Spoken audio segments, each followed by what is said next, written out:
ballot unless the deadline is met. However, the Republican-controlled Alabama legislature did make a one-time change in the law in 2020 to accommodate the GOP convention. I'm Lisa Dwyer. President Biden calls Israel's current approach to the war in Gaza a mistake, and he is again demanding that Israel agree to a ceasefire, and something the Israelis say would only help Hamas to regroup. Biden's remarks in a television interview that aired late on Tuesday deepen an already growing rift between the two staunch allies over the war, now in its 7th month. Those disagreements have compounded over the worsening humanitarian crisis in the Gaza Strip, Israel's expected offensive in the city of Rafah, and Israel's recent strike on a humanitarian convoy, which killed 7 aid workers. I'm Charles de Ledesma. On Wall Street, the Dow futures down 444 points. NASDAQ futures off 263. More on these stories at townhall.com. Relief factor, pain relief that's natural, pain relief that works, and pain relief that attacks the source of the pain. That's the experience of tens of thousands of Americans who are taking Relief Factor right now. See their incredible video endorsements at relieffactor.com and then order your 3-week quick starter pack for just $19.95. That's less than $1 a day. Find out if it can work for you like it works for me by ordering your 3-week quick starter pack today. Relieffactor.com, relieffactor.com. Be the next success story. Are you over 30 and putting off life insurance? It's time to get a quick quote from Ethos. A better, easier way to get term life insurance. All online with no medical exam. Answer a few health questions and you could be approved for up to $2 million. Isn't it worth 10 minutes to help protect your family's financial security? Ethos. Up to $2 million in coverage with no medical exam. Some policies as low as $1 a day. Answer a few health questions and get your free quote at checkethos.com. That's checkethos.com. World Athletics announcing it will become the first international federation to award prize money at the Olympic Games. It is a radical move. Throughout its 128-year history, the modern Olympics has been an amateur event with no prize money.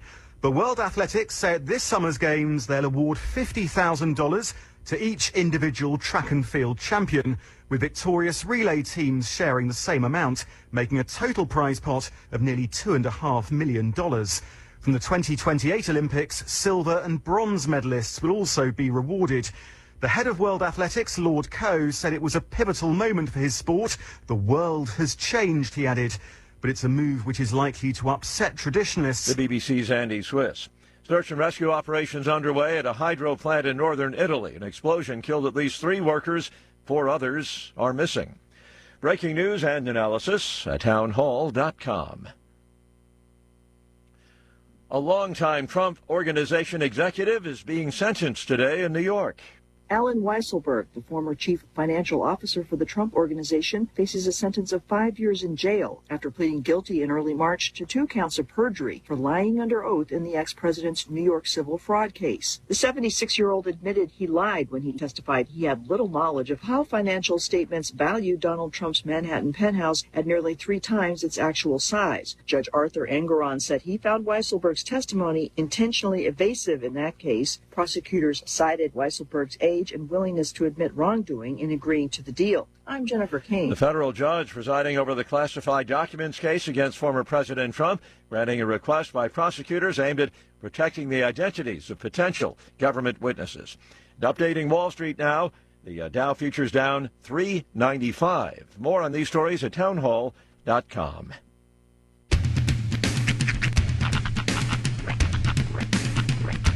What in the wide, wide world of sports is going on here? I promise you, whatever scum did this, not one man in this force will rest for 1 minute until he's behind bars. Now let's grab a bite to eat. Yeah, come on. I feel the hot wind on my shoulder and the touch of a world that is older. I hit the switch and check the number. I leave it on and then I slumber. I hear the rhythm ringing through it. Flamenco guitar and cumbia music. I hear the talking of the DJ. The travel listen, what does he say? I'm on a Mexican radio. I'm on a Mexican radio. Broadcasting live from high atop the J.P. White Building in downtown Roswell, New Mexico. It's Mornings with Mike Winters on 106.5 Roswell's Talk FM. Is that what I sound like when I talk? Now, here's your host, Mike Winters. And good morning, one and all. Welcome to Mornings with Mike Winters. I am he. That would be me, Mike Winters. Happy Wednesday, everybody. A little foggy out there. A lot foggy. Very Scooby-Doo-like out there this morning. Kind of I don't know, every time I get this, all I think of is the guy in the Gordon's Fisherman outfit with the rain slicker and everything else. Storm is coming, you know. Every time I see the fog, that's my mindset. So, yeah, it is foggy out there, and it's supposed to be lingering around till probably about 10 o'clock this morning. You know how it goes. It'll start breaking up pretty good here in about an hour or two, I'm going to guess. But it is foggy. It is. It is pea soup thick. And this is always that moment where there's like that class difference between Mike and I. Because while Mike gets to park in a nice conditioned air garage where everything is temperate and there's classical music playing all the time. And then Alfred gives him his keys every morning and he gets into his ride and it's a fog-free ride all the way to work. I'm out there at 5:55 with an ice scraper. I will say this. Mm-hmm. This gave me the one chance I've had this year to use the ice scraper I didn't know I had. See, there you go. I have been scraping my windshield. Turn that down. I've been scraping my windshield with a credit card for the entire winter season. And I was in possession. And he was feet away from. Literally sitting on top of an ice scraper. He's probably got like 4 of them in there. He's probably got 3 more in there somewhere. It looks like a kangaroo baby somewhere in there. Yeah, still though, it was so thick. And the problem with fog is when the fog hits the windshield, the windshield gets cold, the windshield freezes back over. So before I'm even out of the parking lot of my facility, I have to stop again to scrape and also to wipe. Because you don't have a defrost? Shut up. On the. We were talking about that. I think my blower motor's been out. It's been out for a while. It's not the design of the car where it's like, wow, that really is a cheap car. No, it had one. It just doesn't right now. I was telling a friend, that's why I keep a blanket in the back seat. Do you do the Ace Ventura move? Dude, I swear to you, I did this morning. Just to get to the end of the parking lot so I know I wasn't obstructing traffic, I literally stuck my head out the window just to make sure I was getting, pulled over enough. Although, of all the cars in all the world that should have a little sunroof, yours should be it. Well, that's the problem, though. It's very tall. My vehicle is very tall. Yeah, that's true. That's true. For what it looks like. For in width and length, it makes up in height. It always makes me laugh when I see somebody driving like one of those old school, Porsches or one of those fancy, because they're like that low to the ground and the head space is like here. And generally speaking, the only people that can afford to drive those are in their 60s and can't get down, or if they get down there, they ain't getting back up. Yeah, exactly. Can you help me out of my car? Right. But yeah, them's the struggles. We made it to work. I will say this, and it was funny because I heard the sheriff come in earlier and talking about how he stopped somebody driving like a crazy person down 2nd Street. Thank God he wasn't following me. Check both my sixes, make sure nobody's listening. But yeah, no, I wasn't driving like a crazy person, but I'll say I know the roads I know my route well enough that I could drive it pretty much with my eyes closed. Yeah. And the whole time I was getting here, my mind was, just please don't let an animal jump out in the road. Please nobody try to cross in front of me. Because as long as I can see the stop signs and the road lines, we're good. Right. It's all about stop signs and road lines. Well, fortunately, I'm guessing it's not, but it sure feels like less people are driving around. Yeah. Oh no, for sure. Especially when I was coming to work, that was nice. Because I go and I'm diddy bopping down Main Street, and I'm like, oh, it's got that. I'm the last man on earth kind of feel to it. Right? I kind of dig this. It's always crazy when you're driving and the fog is just hitting you in waves. You're like, oh, wow, yeah, that's right. Fog moves. Yeah. You don't think about it as moving. You always think about it as just this still gelatin. Storm's coming. That you're driving through. But yeah, fog moves. It rolls. As does all of it. The rain, the clouds. That's right. But yes, expect the patchy fog. Happy spring, everybody. If you did not learn this in driver's ed, do not use your high beams in the fog. No. Yeah. Low beams or fog lights only. But still, please, even though it's bright out now, turn your lights on because those are not for you. That's so they can see you. They're for everyone else. So fog lights and low beams on during the fog. Right. No high beams. So, that tip there. We do have a very action-packed show today. It's actually kind of ironic there that what is happening today because, yes, the weather can be a factor in a lot of these situations. Absolutely here. So let me give you a cursory rundown of what we got going on. This hour, we're gonna have our interview with the folks from the Chaves County Federated Republican Women, Janine Best and Joan Bouet. Next Wednesday at about 11:30. They're going to have their monthly meeting at the Convention and Civic Center. Peppers is on the grill, and they've got a whole slew of guest speakers, candidates for the upcoming primary and general election. I believe both CD1 candidates for the Republican Party. I know CD2, and I don't remember us. I think CD3 too, but there's a whole bevy we talk about in the interview. So we'll play that for you here in a bit. Right about 8 o'clock or so, we're going to have Chaves County Sheriff Mike Harrington join us on the phone. I will give you more details about that as we get closer to that time frame there. Yes. And also in the 8 o'clock hour, we should get a visit from Superintendent of the Roswell Independent School District, Brian Luck.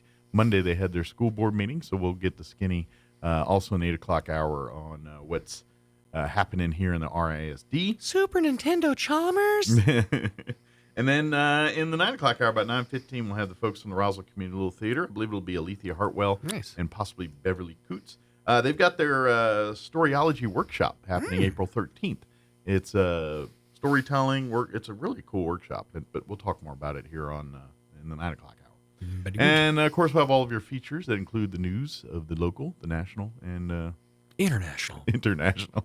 We're going galactic on this bad boy. Interstellar. That's right. The news, all of our other features, and whatever else we can come up with for today's show. Nobody ever shaves the mics anymore. I feel like somebody needs to come along and shave our mics. Yeah.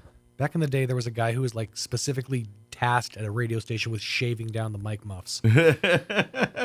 Is that the job? No, there's like a tool. It's like it's kind of like a lint roller, but it's plastic, and you slide it along a mic muff, and it takes all the gunk and nonsense out. I've never seen that. We had one at over at another station I worked at, and for the first year and a half of my illustrious radio career with that company, my job was to every day or every other day, because I was lazy, go around to all the stations and scrape down the mic muffs. Cheese. De-cheese the mic muffs, yeah, pretty much. Oh, man. Who wants a grilled cheese right now? Yummy. Say, would you like a chocolate-covered pretzel? Yummy.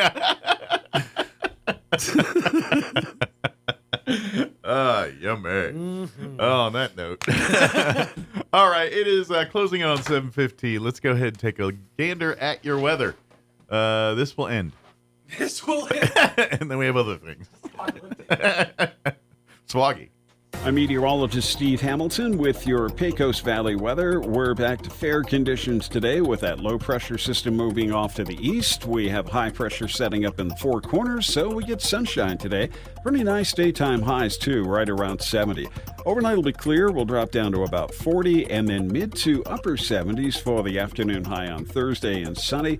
We'll break into the low and mid 80s with sunshine Friday. That's your latest forecast. I'm meteorologist Steve Hamilton. Thank you, Steve. Currently 34 and foggy here in Roswell.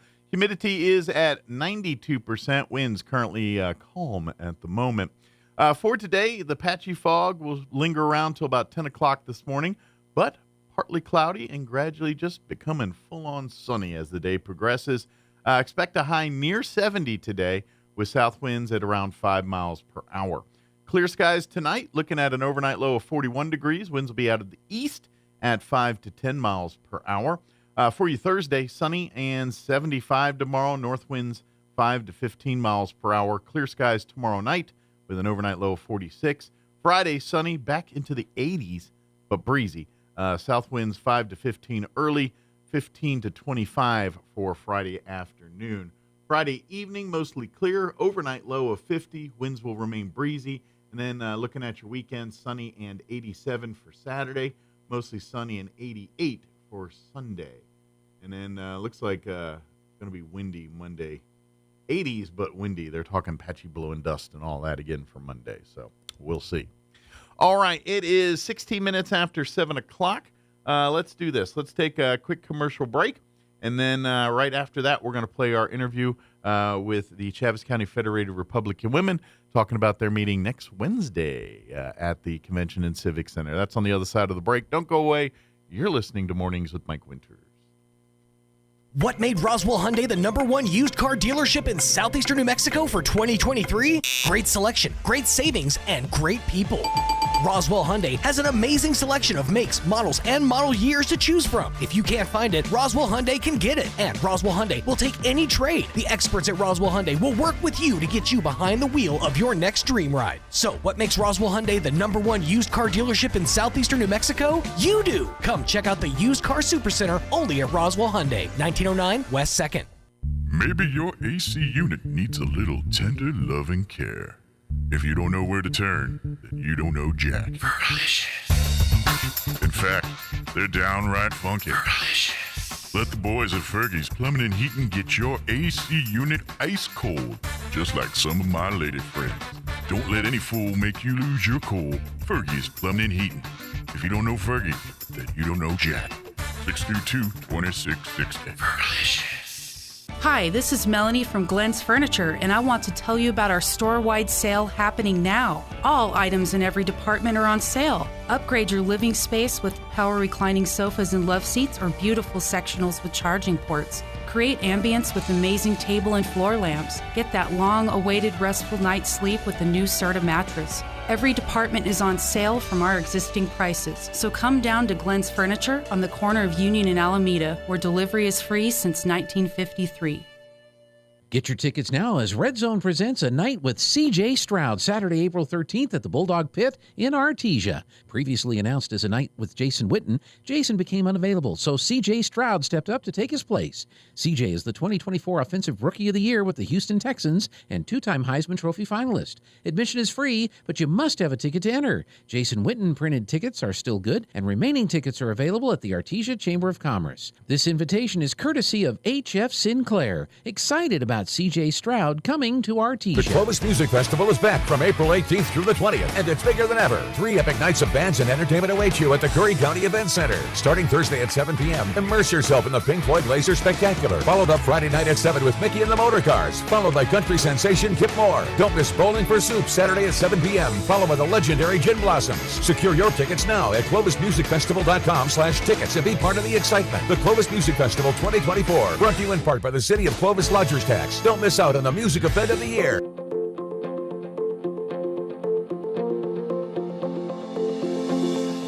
I've heard it said, speaking my mind is easy, speaking it tactfully, not so much. Hi, this is Pastor Troy and Julie Smotherman for The Joy of Marriage. Proverbs 15:15 says, a gentle answer deflects anger, but harsh words make tempers flare.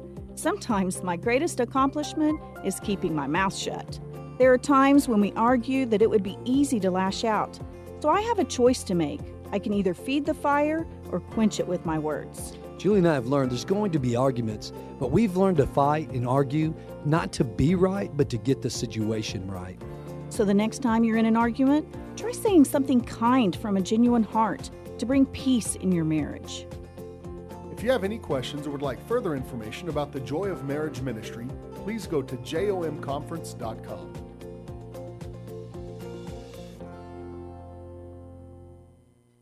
Here's a Mornings with Mike Winters fun fact. The Goodyear Rubber Company researched and concluded that shoes wear out faster on the right foot than on the left. To fix this, just walk backwards for half the day. Here's Mike Winters. And welcome, Mics are on. This is our interview with the Chaves County Federated Republican Women in 3, 2, 1.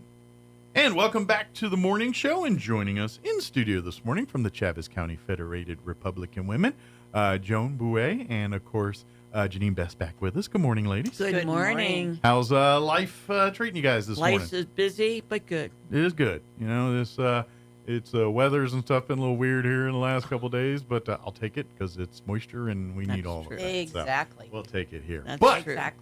If we're seeing you guys, that must mean we're about a week away from the next Chaves County Federated Republican Women meeting, which will take place. It's the third Wednesday of the month, about 11:30, and it's always at the convention center, and they always pair it with a delightful lunch.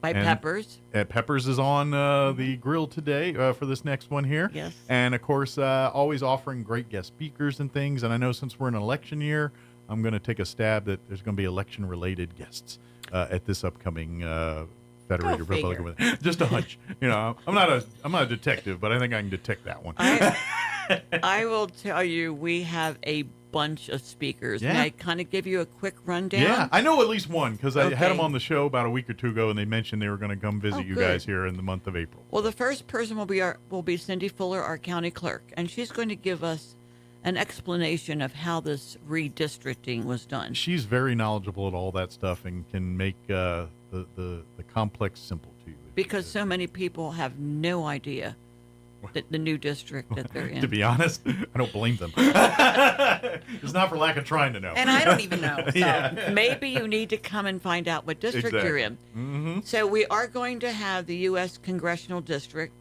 candidates from District 1, which is Steve Jones and Luis Sanchez. Okay. Unfortunately, District 2, Yvette cannot make it Oh, this bummer. time. She was contending because, matter of fact, I talked to her like a week ago, so she was planning on being there. Yeah, so she cannot the make it. schedule changed, unfortunately. But she will be there this summer because she great. does have opposition in the general. She's a great. Well, she's got a. She does have a competitor to take down. So Yeah, exactly. what she's familiar with. And then in District 3, we have Sharon Kloss-Tisholich. Okay. Then we do have the New Mexico Senate speakers from District 27, which is Pat Boone, Larry Marker. Not the singer. Sorry. No, not the singer. And Greg Nybert. Nice. And then we have the Senate from District 32, Candy Spencer-Zell and Chad Hamill. So we want to inform and educate the Republican voters in Chaves County. Absolutely. This is a chance for you. Of course, you'll get to hear them speak and things, but because of this meeting and the way, how it's done and everything, come a few minutes early. Like I said, 11:30, get there, mingle and chit-chat, and you can talk.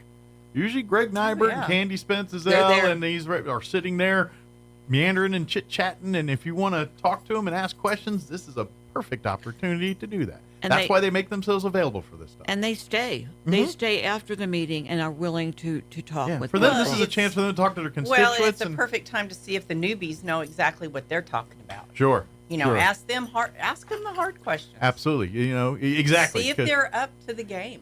Well, and that's the point here. When we talk about whether it's going into the Congress or the legislature, the state legislature, sure, we all have our ideas here, but what happens when you get there and you're in the room and you got to do it? Do you know what to do? Do you know how to, you can't just roll in there and have your speech that you had here and everyone's going to like, all right, let's do that. They're going to laugh you out the room. So how do you actually make the things you promised happen? Exactly. And that's where you get to pick their brain a little bit and say, hey, okay, I get that's what you want to do. How is that? What's your plan of attack on that? Exactly. And they can explain it to you or not explain it to you based on if they have one or not. Well, what we do prior to the meeting, they do get 3 letters, reminder letters, and we ask them these 3 questions. Number 1, why are you running? Number 2, what are your qualifications for running for this position? Mm-hmm. And what do you hope to achieve if you do indeed win? Yeah. And so if they can answer those questions and give us some idea of who they are, they certainly have a much better chance of winning this election. Yeah, well, and that's, whether just a little piece of advice for people if you ever decide to run for office or run anything. Yes, you need to be good at working with people and have problems to solve, but job one is you have to be a salesperson. You have to sell yourself. You have to be that a bit. You have to do something, and for many people, it's not comfortable for them to do. You have to walk in a room and brag about yourself all the time. And if you're not even capable of doing that, then that's probably step one of being, maybe you shouldn't be a politician. I think you made an excellent point. Yeah. If you don't let people know what you have achieved, how will they ever know? Yeah. And it's not bragging. Just let us know Absolutely. what you have done successfully. Yeah, exactly. Why are you qualified to be here? Why should you be in the room? And when you talk in, say, because I spent 20 years here doing this, or I was in this, and I was in the room when this was done, or that one. Exactly. That's exactly what they want to hear, and you should tell them that. And Yeah. But that's what they want to get to, and we live in a world now, especially folks that are getting our age and stuff, where we grew up in a different world. Absolutely. Where there was a modicum of trust in certain things. Exactly. You know what I mean? That unfortunately is gone. Mm-hmm. And the only way you can trust something is if do your own sniff test on these kind of things. Exactly. And you have to educate yourself on how to do that. And if you're the person doing the selling, you've got to be able to convince people that are going to automatically, because we live in that world now. People are not going to take you at face value anymore. You walk in a room and say, I'm this. Most people are going to say, no, you're not. Exactly. And that's the difference in today's world than it was for us growing up. That's true. Mike, I'd like to mention something. In February, I had two lovely ladies come to the meeting, and they said, we want to meet Joan Bouet, which I'm usually there greeting. And they said, we came because we heard you on Mike in the Morning. Ah. So you are bringing us some members. At least two. Well, I am very proud to tell you. Cool. I'm glad that thank you, folks, for doing that kind of stuff. It makes me feel good when you. We are the largest Republican women's group in the state of New Mexico, and at this point, we have 134 members. I'm not going to lie. I hope you get challenges. I want other ends to compete with you. Farmington's a big competitor. I want more of them because the more competitors you have, the better the state's going to be. Yes. Well, there are 17 clubs in the Good. state. So tell your friends and family. If you got family and friends in these other parts of the state, tell them to get involved in their Federated Republican Women You're absolutely. And I'll be honest, I don't know where else you can go in Roswell and get not only to hear the candidates, but to shake their hand and talk with them, except at the Republican Women's Luncheons. And talk to them at a level where you talk to them on a human level. Correct. Not on the I just had a speech and you get the polished answer. Exactly. Answer. They are real people, and they have hearts and they have feelings, and they'll tell you if something hurts them. Absolutely. Yeah, and that's where you find out, because in the on the pulpit, so to speak, there's only certain things they can go and certain directions they can take it in. When you're sitting one-on-one, just two people talking, then you're like, this is what's really going on here, but I can't say that up there. You just got to know. And that's really the world we live in. Correct. You're so right. Yeah. Well, we have an incredible menu. Got to talk food. Would you like Janine to give us the menu? She just wants me to talk. Hey, if you get to talk about the thing everyone loves, then that's a good thing to talk about, right? No one's mad at the person talking about the food. That's the easy. That's the easy part.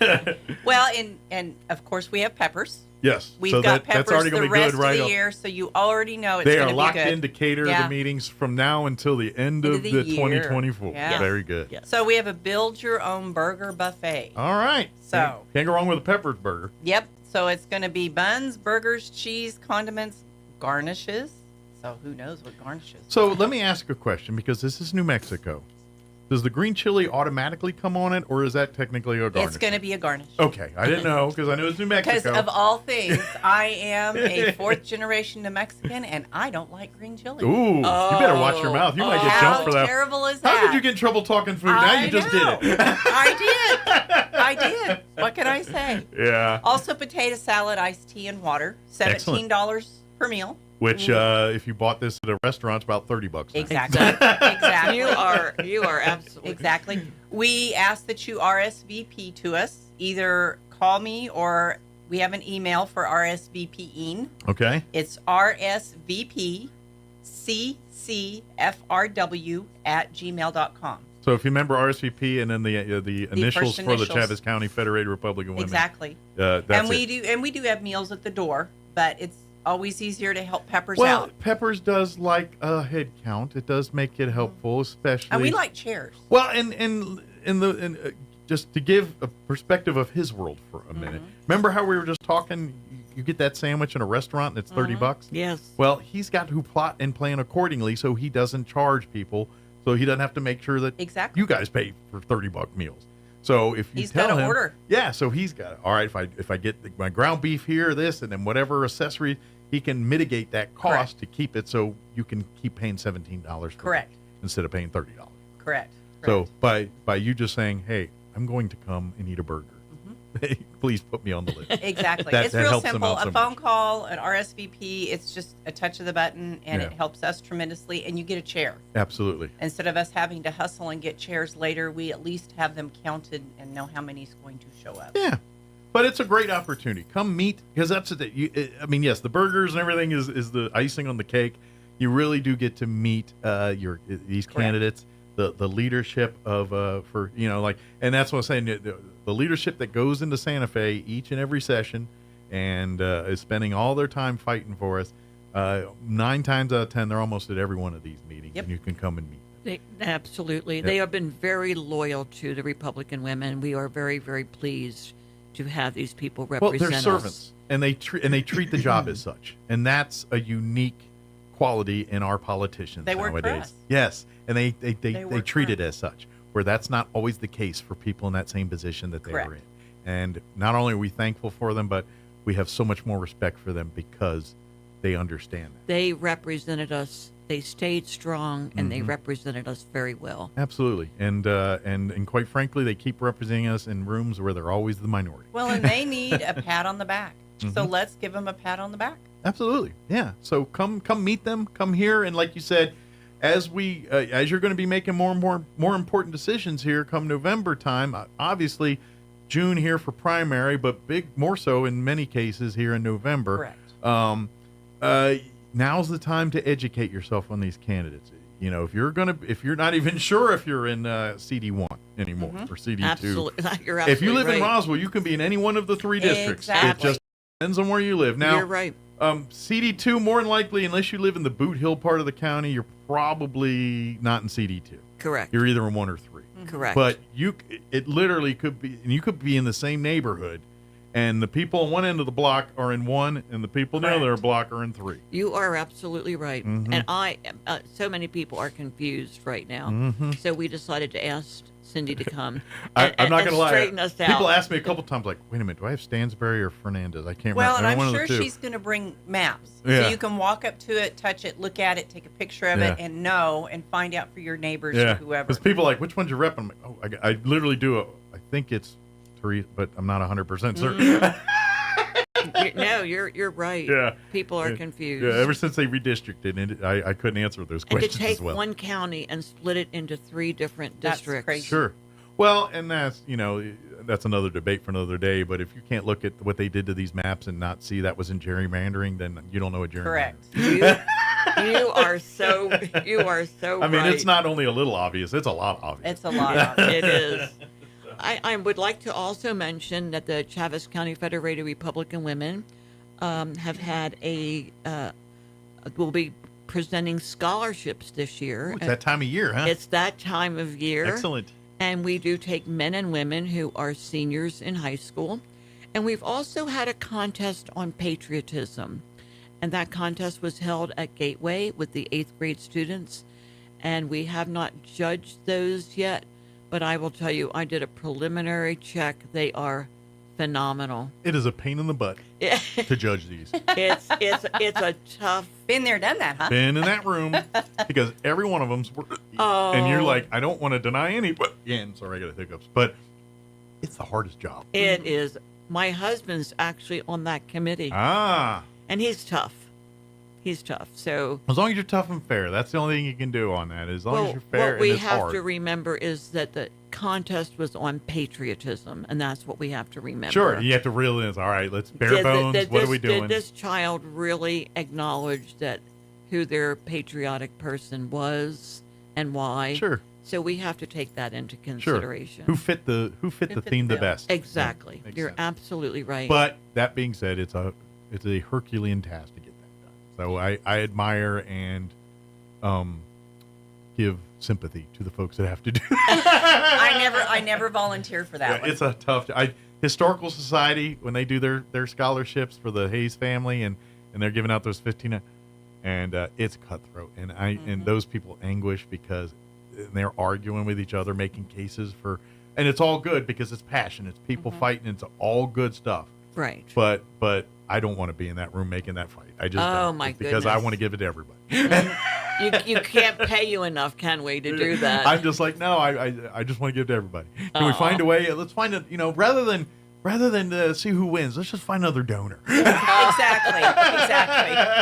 I feel you there. Well, I will tell you, I think in a way, Mike, we are training these young people to be competitive in Absolutely. this competitive world. Sure. Letting them know that they are going to have to do their very best. Absolutely. Yeah, it's a great thing and all that. I just like, I feel bad. I could never judge in that You know scenario. what? But they also have to learn to lose so they can climb that hill Exactly, again. because they're gonna. Yeah. I don't no care who you are. No participation trophies in this one. If you are undefeated in life, you are a unicorn. You are. There's going to be a time where life hands you a little piece of wood. Welcome to Earth. Get tough. That's right, and that. But again, I don't know. We're getting a little off topic, but this is why parents, you have to do what you have to do. You have to prepare your kids for that. It's easy to teach them success. You got to teach them what to do when they fail. That's the hard a big part. key. And that's going to be the difference between success and failure in life if you don't teach them. And don't you think we learn the very most during the most difficult times of our life? Absolutely. The lessons that we take with us and we remember and sit with us and apply in our lives, the ones that we generally adhere to the most are the ones that we went the hardest path to learn. You're right. Yep. Sometimes, You're right. and that's how it is. But that being said, come out Wednesday here, next Wednesday, to RSVP. Please, like you said, shoot the email to RSVP at CCFR. RW. There you go. or Gmail. Or Gmail. Gmail.com. And then, of course, you can like and follow the Chaves County Federated Republican Women's Facebook page. Yes. And then if you would like to shoot a message to that and say, hey, I want to come and eat 2 burgers. Exactly. We'd love to have them. Absolutely. We'd love to have you come back. We enjoyed having you at our meeting. And come meet come meet the people that are making the decisions for your state or hoping to make the decisions for your state, especially like you said, we got Ward or District 1, CD1 here, going to have representation there. Meet the people that you're going to be voting for or against here in the coming months, and understand what you're voting for. Right. Ask them those opinions. Just because they're Republican or just because they're Democrat doesn't automatically mean you should agree with them. Correct. You should talk to them and listen to what they have to say. Hear what they have to say. Do their values line up with the values you do? You're probably going to find that most human beings don't line up in a R or line up in a D. They kind of line up with 1 or 2 things in everything. You know, that's how most humans work. Find out where this person lines. Well, and if they line up where you line up. We always appreciate you inviting us to be here. Anytime. It's really our pleasure. Anytime. To come and talk with you. Janine has been my right arm on this, and I certainly appreciate what she does. Absolutely. Real quick, while we got you here, too, always looking for new members to be a part of the Chaves County Federated Republican Women. Yes. Women are the kind of the main branch, but men are also part of it. They serve we have associates. Like an associate or auxiliary type form. Yes. But you are equal footing as far as getting everything done and getting the work done and being a part of the organization and all that. So you can do it maybe as a couple, maybe the husband's we have a lot of couples. We have a ton of couples. Yeah, that's probably the most popular way to do it. We have a ton of couples. As a matter of fact, I think we have close 134 members and about 50 associates. Okay. Yeah. Excellent. So, Once again, the reason why you're the largest in the state. Yes. And we we'd like to make it larger and then give your competitor or give your associates across the state more competition too. We could do that. Yeah, absolutely. We will do that. Put it this way, that's all a good thing. When every one of these, and to fix New Mexico, you have to get involved. Correct. You live in a state that it was corrupt from the jump.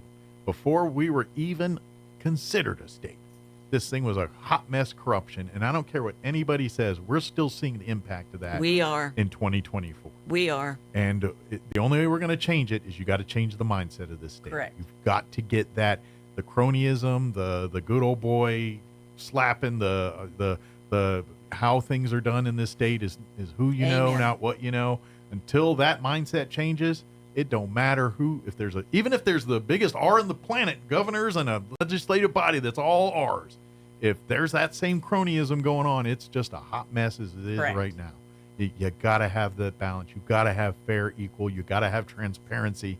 You got to have the rules and people actually abide by them. Exactly. If you don't do that, then we got chaos. And they have to have a moral compass. And New Mexico is just this side of chaos. Yes. We're a stone's throw away from it. You are so right. We are. Yeah, we're right there. Absolutely. So come have a hamburger. Come hear the people that want to change the future of this state and get involved. And, Correct. And also, too, if you want to get more involved with these candidates, maybe you meet one of the candidates like, man, this person blew me away. Here's a chance to get involved in their campaign. Maybe you say, you know what? I love what you do. Can I be a part of your team here to help spread the word for your campaign? Guess what? Pretty sure they're going to say yes. We're a big state. We're very spread out, Absolutely. especially these congressional people. Absolutely. Yes. Yeah. If you want to get more involved, this is an opportunity. And to be honest, if you come and you have your burger and heard those people and sound like a bunch of windbags to me, then you move on about your day. But at least you know what you're getting into. Well, you get a burger. And you get a burger out of it. And I'm sorry. And I think they will be impressed. a day with a burger is better than a day without a burger. I'm on the good side of it. I think our people will be impressed with the people that we have speaking. I think so too, and that's what I'm saying. My point is that you're not going to do that, but come with that. Come for the burgers and stay to kind of get a feeling on the people that you're going to be filling in the circles, the little ovals for here in June and in November here. So exactly, good deal. Did we get it all? Is there anything we got wanted to it cover? all in. My goodness, thank you. This was a quick. No problem. We're fast and furious. We are fast and furious. Very good. Well, thank you, ladies. And, thank you. We will see you next having us. time. We will. Thank you. Very good. All right. It is time for us to take a quick break before news. Don't go away. Someone from inside that car began yelling at the female teacher who was walking outside. The incident took place outside the school building and before school had started. No gunshots were fired, but the school was placed on a lockdown as a precaution as police responded.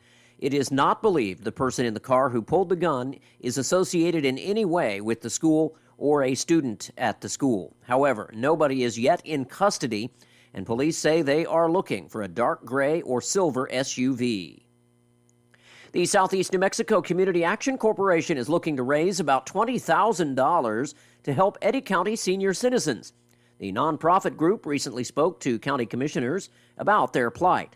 Program Director Belinda Lopez says the agency is facing funding cuts and yet increased demand for senior services in the community. The group's website says they offer meals for senior citizens, along with a senior companion program and a foster grandparent program. You're up to date. I'm Jared Sorello. Small business owners juggle a lot of roles. You're a negotiator, seller, and these days, a social media manager. I'm Kim Commando, brought to you by Total AV. Get 85% off industry-leading security for all your devices at protectwithkim.com. Posting on social media does not have to eat up all your time if you use the social media management tool. It lets you schedule your posts ahead of time on the sites at once, from Facebook to X to Instagram, Pinterest, and more. No more hopping from site to post or see how things are going. You create a post, select where you want it to go, at what time of day, and bam, it appears on that social media site. You also get feedback on how you're doing. Two big names are Hootsuite and Later. Hootsuite is great if you need to manage a lot of posts and get detailed insights on how they're doing. And Later's calendar is prime for folks who are focusing on visual content like videos and pics. Both offer AI tools and free trials too. Get TechSmart the easy way with my free newsletter. Sign up right now at getkim.com. I've said it time and time again. If your computer or phone is unprotected, you're just asking for trouble. There are literally billions of malware programs already out there, and each day hundreds of thousands more are released. Let's face it, it's not a matter of if you'll be hit, but when. And with hackers embracing AI, it's getting harder than ever to spot threats yourself. That's why I use Total AV's award-winning security suite on all my devices, both at home and on the go. It's cutting-edge security that provides real-time protection from viruses, malware, and more. Plus, you can protect up to 5 devices all under a single plan. So whether you're on a Windows, Mac, iOS, or an Android device, just install the easy-to-use app, and that's it. You're protected. And as a Kim Commando listener, you can get your first year of Total AV for only $19. Just head to protectwithkim.com for this exclusive discount of over 85% off the regular price. That's protectwithkim.com. Protectwithkim.com. It's just $19 for the first year at protectwithkim.com. I'm meteorologist Steve Hamilton with your Pecos Valley weather. We're back to fair conditions today with that low pressure system moving off to the east. We have high pressure setting up in the Four Corners, so we get sunshine today. Pretty nice daytime highs too, right around 70. Overnight will be clear. We'll drop down to about 40 and then mid to upper 70s for the afternoon high on Thursday, and sunny. We'll break into the low and mid 80s with sunshine Friday. That's your latest forecast. I'm meteorologist Steve Hamilton. In a time where humans and technology collide, ineffective technology plagues our businesses, schools, and healthcare environments. DSI Document Solutions has emerged as New Mexico's safeguard from the pains of slowed productivity, providing our nation's top business technology, workflow strategies, and support. DSI is here to boost your productivity and reduce your costs. Get ready for success. Visit our new website at dsinm.com.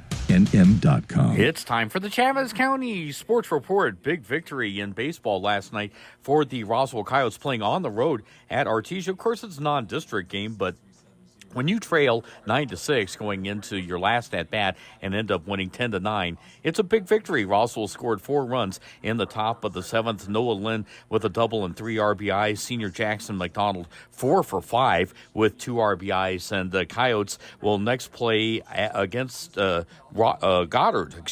It'll be against Goddard on Friday night at 6 o'clock. Goddard is 10-5. Roswell is 9-6. Meanwhile, NMMI moves to 8-4 and 2-0 in district play after beating East Mountain last night by a score of 9-5. Tegan Maloney a triple and 2 RBIs. Sophomore Grant Maloney 3 RBIs. NMMI next plays at Tucumcari Saturday at 1. The Sports Report brought to you by DSI. Call DSI for all your office technology needs. I'm Eric Butler at Roswell's Talk FM 106.5. With the Wall Street Business Report, I'm Bill Alexander. Mazda Motors will probably have to temporarily move shipments to another port from Baltimore. The Port of Baltimore ranks number 1 in the United States for volume of autos, light trucks, and farm and construction machinery handled. The cargo ship crash into the Francis Scott Key Bridge in March has restricted shipments. Boeing said it had delivered 29 airplanes in March, down more than half from the 64 delivered in the same month a year ago, as 737 MAX production is down. Boeing has said it is producing fewer MAX single-aisle jets to improve manufacturing quality. Global steel demand is expected to rise 1.7% in 2024, to increase further in 2025, the World Steel Association said on Tuesday. And a 1938 copy of the comic that first introduced Superman to the world has sold for a record-setting $6 million. The Heritage Auctions auctioneer that handled the purchase price said last week. For the Wall Street Business Report, I'm Bill Alexander in Washington. The University of New Mexico offers affordable, top-tier education year after year. The New Mexico Opportunity Scholarship and free application for student aid may provide funding to pay for school. Apply to UNM and learn more about the New Mexico Opportunity Scholarship at admissions.unm.edu. Attention Roswell and surrounding areas. What you're about to hear will totally blow your mind. It's the grand reopening at the all-new Roswell Ford. The all-new Roswell Ford has new management and a whole new attitude. I interrupt this commercial for more breaking news. Attention car buyers. The all-new Roswell Ford needs your trade, and we need them now. So there's never been a better time to trade and upgrade to a new Ford or quality pre-owned car, truck, or SUV for less. Making payments on your current vehicle and you want out early? Even if your current car is rusted, busted, and can't be trusted, Roswell Ford wants to spring you out of your trade, even if you owe thousands more than it's worth. Worried about payment or interest rate? Don't sweat it. Roswell Ford has partnered with more lenders that can help with all types of credit, with rates as low as 0% for 66 months. Get pre-approved today at RoswellFord.com. Lower prices, exceptional trade-in values, and a better buying experience. Get on board at Roswell Ford, 821 North Main Street in beautiful Roswell, or visit us online at roswellford.com. $15.15 per thousand financed on select models with approved credit. Attention high school students and parents of high school students. Do you want to visit Eastern New Mexico University from the comfort of your own home? Then plan on attending the ENMU Virtual Open House on Saturday, April 20th, starting at 10 a.m. You can get a virtual tour of campus, talk virtually with current students, and win great prizes. Sign up today at enmu.edu/open house. Eastern New Mexico University. Student success. That's what we're about. Check out some of the bargains you'll find this week at your local Farmers Country Market. Select bags of Food Club potato chips are 2 for $4, and select boxes of Pop-Tarts are $1.98 each. In produce, large Honeycrisp apples are 99 cents a pound, and extra large black grapes are $1.99 a pound. In the meat department, family packs of choice T-bone steaks are $8.99 a pound, and 10-pound bags of chicken drumsticks are 58 cents a pound. These are just some of the savings you'll find this week at your local Farmers Country Market. You don't have to live with a non-healing wound. The Wound Care and Hyperbaric Medicine Center at Artesia General Hospital provides compassionate care to people experiencing chronic or complicated wounds. Led by certified family nurse practitioner Rochelle McIntyre, our wound care team will work with you to build your customized treatment plan. Podiatrist Jennifer Chow and Joseph Krupa also specialize in lower limb wound care, and we are proud to have state-of-the-art hyperbaric oxygen chambers, a proven treatment that promotes successful healing. Visit artesiageneral.com/wound to learn more. Listen up, golfers. Grab your clubs and get ready for a fun weekend of golf for a great cause, because it's time once again for the Roswell Honda Classic Charity Golf Tournament. April 20th and 21st at the Nancy Lopez Golf Course. This 2-day, 3-person scramble begins Saturday, April 20th with a double shotgun start Saturday and Sunday, 7:30 a.m. and 1 p.m., along with a golf ball drop Sunday at 9 a.m., with prizes for first place, second place, third place, longest drive, and closest to the pin. And a new Honda HR-V driver and putter with a hole-in-one. Plus free barbecue, drinks, and beer for both days. The cost to enter is $450 per 3-person team, with a portion of the proceeds to benefit the Gonzales Hope Center. Get more info and register online at roswellhonda.com or register in person. Get your 3-person team together and get signed up now. The Roswell Honda Classic, April 20th and 21st at the Nancy Lopez Golf Course. Sign up today. It takes a long time to develop trust. At LaGrone Funeral Chapel, they've been earning your trust for decades. They understand how important it is to friends and family to celebrate a life in the way you choose. The professionals at LaGrone will ease your stress and anxieties. They'll provide the guidance you need to select a service that's appropriate. And that's what they've been doing for generations, earning your trust and doing the right thing. LaGrone Funeral Chapel and Crematory, 900 South Main in Roswell. Online at lagronefuneralchapels.com. Edge Safety and Services LLC in Artesia, New Mexico has an immediate opening for roustabout crew and a safety technician. Position requires a clean driving record and must be able to pass a drug and alcohol screening. Edge Safety offers great pay with IRA benefits and employer contribution towards health benefits. Please email resumes to edgecoding@yahoo.com or apply in person at 2801 North Freeman in Artesia. Edge Safety and Services is an equal opportunity employer. Here's a Mornings with Mike Winters fun fact. Linen can absorb up to 20 times its weight in moisture before it feels damp. Now, you don't have to get up in the middle of the night to go to the bathroom anymore. Here's Mike Winters. And good morning. It is 7:54. Got a few minutes here before the top of the hour. Hey, I want to ask you, have you visited Roswell's newest restaurant yet? El Coco Pirata. Well, they are now open. They're specializing in Mexican-style seafood, steak, and sushi. Find something new for you. They have a variety of appetizers, cold and hot meals, and kids options, too. Follow them on Facebook. Just look for El Coco Pirata Roswell to keep up with their daily content and ongoing specials. And come taste food that is out of this world. El Coco Pirata is now open. They're at 107 East Country Club Road. They're not too far from Big Lots and right there on North Main. Can't miss it. And come on in and try some of their new food and new fare today. Also, don't forget, coming up April 20th and 21st is the Roswell Honda Classic Charity Golf Tournament. That's happening at the Spring River Golf Course. It is a 2-day, 3-person golf scramble that will begin on Saturday, the 20th. Or, the 20th. In my head, I was thinking, wait a minute, is that Sunday? No, the 20th. And they're going to have an 8 a.m. shotgun start. And then on Sunday, the 21st, everything will begin with a 9 a.m. shotgun start. And then they're going to do a golf ball drop with the friends at Trans Aero Medevac, which you can still get golf balls for that. And basically, you buy a golf ball, and then they put them all in a helicopter.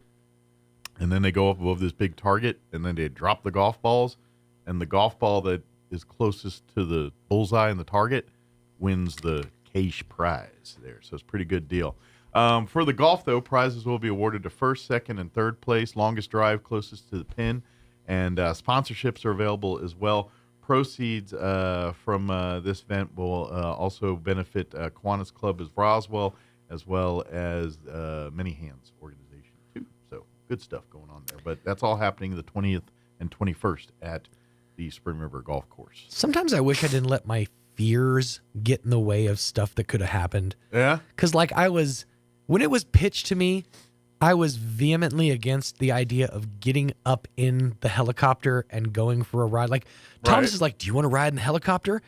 And I literally cursed him out. I was like, no, not no, but heck no, to use very, very graphic language.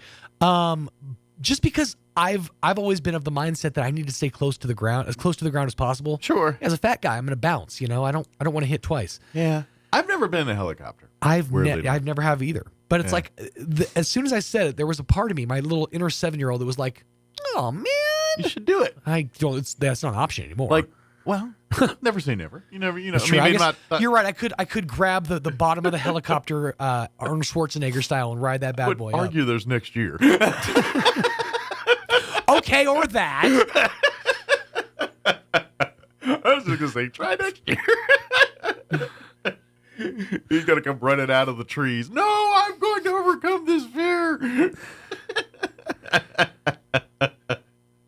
Oh, that'd be funny. Mm-hmm. But renegade style. Yeah, yeah.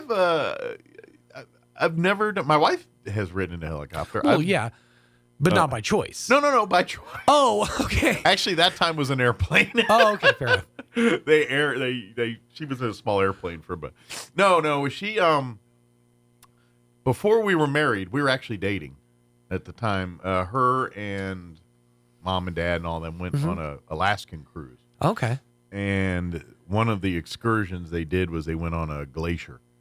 Really? And landed on a glacier and walked around. So they helicoptered onto a glacier and then walked around on a glacier. That's really cool. Yeah. So that was her time in a helicopter. See, parts of me would be like, "Oh, I want to eat some of the snow on a glacier," but then they're like, "No, polar bears pee there." I don't know if I want that. Well, odds are that one spot. That one spot,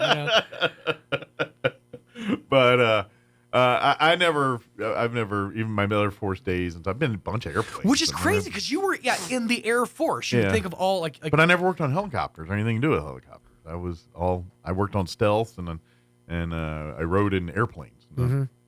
So you never got to do that cool thing where like you hung your legs out of the helicopter holding on to a strap. No. While Fortunate Son plays. Right. Yeah. No Vietnam flashbacks there. No. It ain't me. No. The coolest thing I had to do anything remote like that was they had a 2-week deployment to Mountain Home, Idaho for a red flag exercise. And so we all flew in air refuelers from New Mexico to Idaho. Mm-hmm. And the F-117s flew with us. Okay. So basically, and so they were practicing air refueling and all that stuff. So they let us come up and lay at the boom. So I literally laid there and watched, like you see that footage of the planes coming up. Mm-hmm. And I did that. Nice. So that's about the closest I could say I've done something. Still pretty cool. All right, it is 8 o'clock. We'll be back pretty quick here. We got a lot of stuff that we'll be talking about in just a few minutes. Stay tuned. You're listening to 106.5 Roswell's Talk FM, KEND, Roswell, New Mexico. We'll be back on the other side of news. Don't go away. News this hour from townhall.com. I'm Rich Thomason. The latest inflation report took the wind out of Wall Street sales. Stocks are plunging after the March Consumer Price Index confirmed that inflation is alive and well. Prices outside the volatile food and energy categories rose 0.4% from February to March. Measured from a year earlier, those core prices were up 3.8%. The report will likely give pause to the Federal Reserve as it weighs when and by how much to cut interest rates this year. The Fed closely tracks core prices because they tend to provide a good read of where inflation is headed. Correspondent Jeremy House. Retired Trump Organization executive Alan Weisselberg has been sentenced to 5 months jail for lying under oath during testimony in a lawsuit brought against former President Trump by New York's Attorney General. During the sentencing this morning, the 76-year-old led away in handcuffs. An 18-year-old man is charged in an alleged plot to attack churches in Coeur d'Alene, Idaho. Alexander Mercurio, prosecutors say he had pledged allegiance to ISIS, was arrested on Saturday. President Biden welcomes Japan's prime minister to the White House today. It's an official state visit. A South Lawn arrival ceremony, Oval Office talks, a Rose Garden joint press conference, and formal state dinner in the East Room are all on the agenda for the President and Prime Minister Kishida. Kishida will be the 5th world leader honored by Mr. Biden with a state dinner since he took office. The two leaders plan to highlight strong ties between their countries and share concerns about provocative Chinese military action in the Pacific. White House correspondent Greg Clugston. It's a mistake. That's how President Biden describes Israeli Prime Minister Netanyahu's handling of the Gaza war. Biden once again demanding that Israel agree to a ceasefire. On Wall Street, the Dow is down 495 points. NASDAQ off 171. More on these stories at townhall.com. Here's an important message from the Diabetes Solution Center. Do you like pricking your fingers to test your blood sugar levels? No one does, but it's important to maintain your health. And now, by wearing a small remote device called a continuous glucose monitor, or CGM, you don't need to prick your fingers anymore. It's easy to use and helps you make more accurate diabetes treatment decisions. If you are testing your blood sugar 3 or more times daily, injecting insulin, or using an insulin pump, call the Diabetes Solution Center right now. And if you have Medicare or most major insurance coverage, you may be able to get a new CGM at little to no out-of-pocket cost. Shipping is free, and we'll even bill your insurance company for you. If you are testing your blood sugar 3 or more times daily, injecting insulin, or using an insulin pump, call the Diabetes Solution Center right now to learn how to end the painful finger sticks and get your own continuous glucose monitor, or CGM, at little to no out-of-pocket cost. Negotiators for Israel and Hamas continue talking in circles over a potential ceasefire deal. The latest on the Media Line's Michael Friedson. The latest exchange between Israeli negotiators and their counterparts from the Hamas terrorist organization, both sides ostensibly seeking a many Palestinian prisoners per single hostage deal, can be described as, we reject it and we're studying it. In a statement on Tuesday, Hamas dismissed the latest Israeli offer as intransigent and not meeting any of the Hamas demands, but added they will study it. For Israel, accepting the Hamas terms means an end to its forces in Gaza before completing its oft-stated missions, including the release from incarceration of scores of hundreds of prisoners, after which it remains a virtual certainty its hostages will still not be accounted for, an impossible choice for Prime Minister Netanyahu. I'm Michael Friedson, Town Hall News, Jerusalem. News and analysis at themedialine.org and townhall.com. The idea of arming school personnel gains momentum in Tennessee. Republican lawmakers in Tennessee have cleared a significant hurdle towards permitting certain trained teachers and faculty who have not worked in law enforcement to carry handguns on school grounds. Monday's vote marks one of the state's biggest expansion of gun access since a deadly elementary school shooting last year. The proposal cleared the GOP-controlled chamber amid screams from protesters against the legislation. If approved, the bill would allow a school district and a law enforcement agency to strike a written agreement to permit some school staff to carry guns if they meet strict criteria. I'm Lisa Dwyer. The first parents convicted in a U.S. school shooting sentenced to at least 10 years in prison in Michigan. A judge says Jennifer and James Crumley missed opportunities could have prevented their son from having the gun he used to kill 4 of his classmates in Oxford High School in 2021. More on these stories, townhall.com.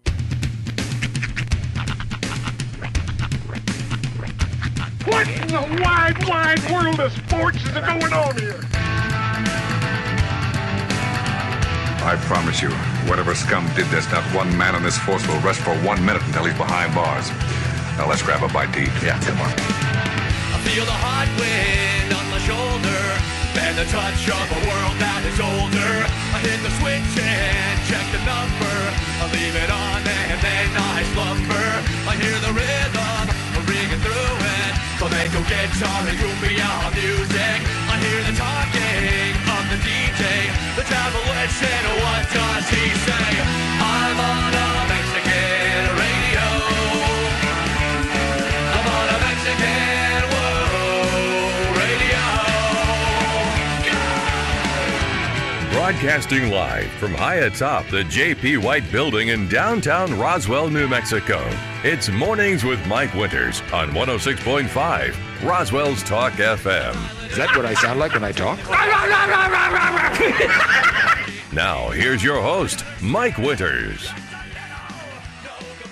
And good morning. It is 6 minutes after 8 o'clock. Welcome to hour number 2. The Deuce. Mornings with Mike Winters right here on 106.5 Roswell's Talk FM. Happy Wednesday, everybody. Mike Winters here with you.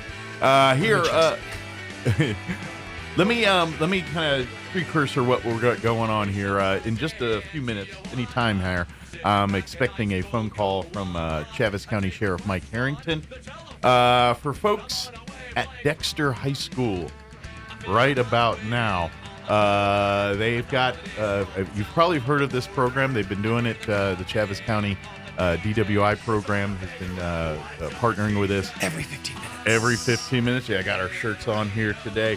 And the camera wouldn't even on. It was on me. I'll wait till it goes to 2cam, then I'll do the reveal again. But they do this each year during the school year, and it is a surprise event, and it shows students and the public the realities of what happens with a car accident or driving, and some of the safety, some of the consequences and actions and reactions of what goes on through that, from really the start of the accident until the aftermath thereof, and all the fallout thereof. And it really showcases the family, everybody involved there. And they've been doing this program for quite a few years. And since I was in school, for sure. Yeah. And that was back in the 50s, so guest speak, right? That was back in the aughts. And it was very much, they have guest speakers. We've had some in the years past where and a lot of times the guest speakers are family members that have lost due to similar circumstances like this, DUI and drunk driving and all the dangers there. And they share their stories with some of these young folks. And hopefully the message sinks home. The seriousness of your consequences from drinking and driving, and what can happen, even though, and every one of these people thought the same thing that most people do, is like, oh, I'll be fine, and then until you're not. Yeah, really, having gone through that program and been a part of seeing it, I wasn't actually a part of the program itself, but it really does a great job of putting things into perspective. Yeah. So I'm kind of just waiting for the sheriff to call here, and they're getting underway here right at 8 o'clock from what my understanding was here.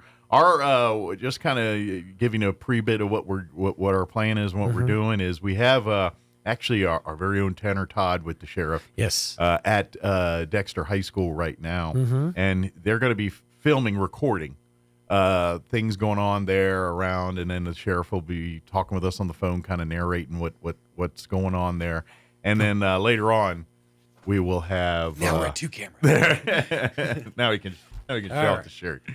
And he's been wanting to do that. I have. So ever since I put this thing on. Right. Well, it is a size smaller than what he's normally accustomed to. Here, no, it's not. Oh, it's not? Okay, well, it is, but it isn't. I'm at one of those weird, it's like my kids are at these weird transitional sizes. Oh, I know exactly how you feel, because I too suffer from these things. Based on the shirt manufacturer, I'm either a 1X or a 2X. And it mostly comes down to length. I'm a bit lankier than most people. So, when I wear shirts like this, I can't get more excited than, like, say, a penguin. I can raise my arms to about here. That's all I got. Well, and now that causes a question for me. Because, like for big and tall, you have, like, they go X's. Yeah. But they also go the LT, which is right. long. Right. I've seen XLT. Is LT a thing? Yes. I didn't know. No, absolutely it is. Is it? Matter of fact, I have a shirt that's sized. It's a I think it's an Old Glory shirt or something, but it's a size LT. Right. And it fits like a champ. It's like still one of my favorite shirts. Okay. So I can wear a large, tall, but I need like an XL to a 2XL normal. Gotcha. If I buy my shirts up at the Walmart, I'm gonna need to get like an XL or a 2XL to be comfy. I gotcha. I'm kind of in that same. I was a 2Xer for many moons, and I'm not anymore. I swim, but I was always all right. Ozempic. Well, no. Here's the thing but 2X never really fit me well either. Yeah, that's true. Because like it would fit here, but not here. Right. Down here, it's much wider, much here longer. And here, but not here. But like around my shoulders and arms, they fit perfect. Except for the arms usually went down to like a short three-quarter. sleeve would right. be. Yeah. Like a baseball jersey or something. But I put an XL on, and I felt like I was showing everyone my nipples. You know what I mean? Yeah. And I'm like, I don't want that either. No, that's true.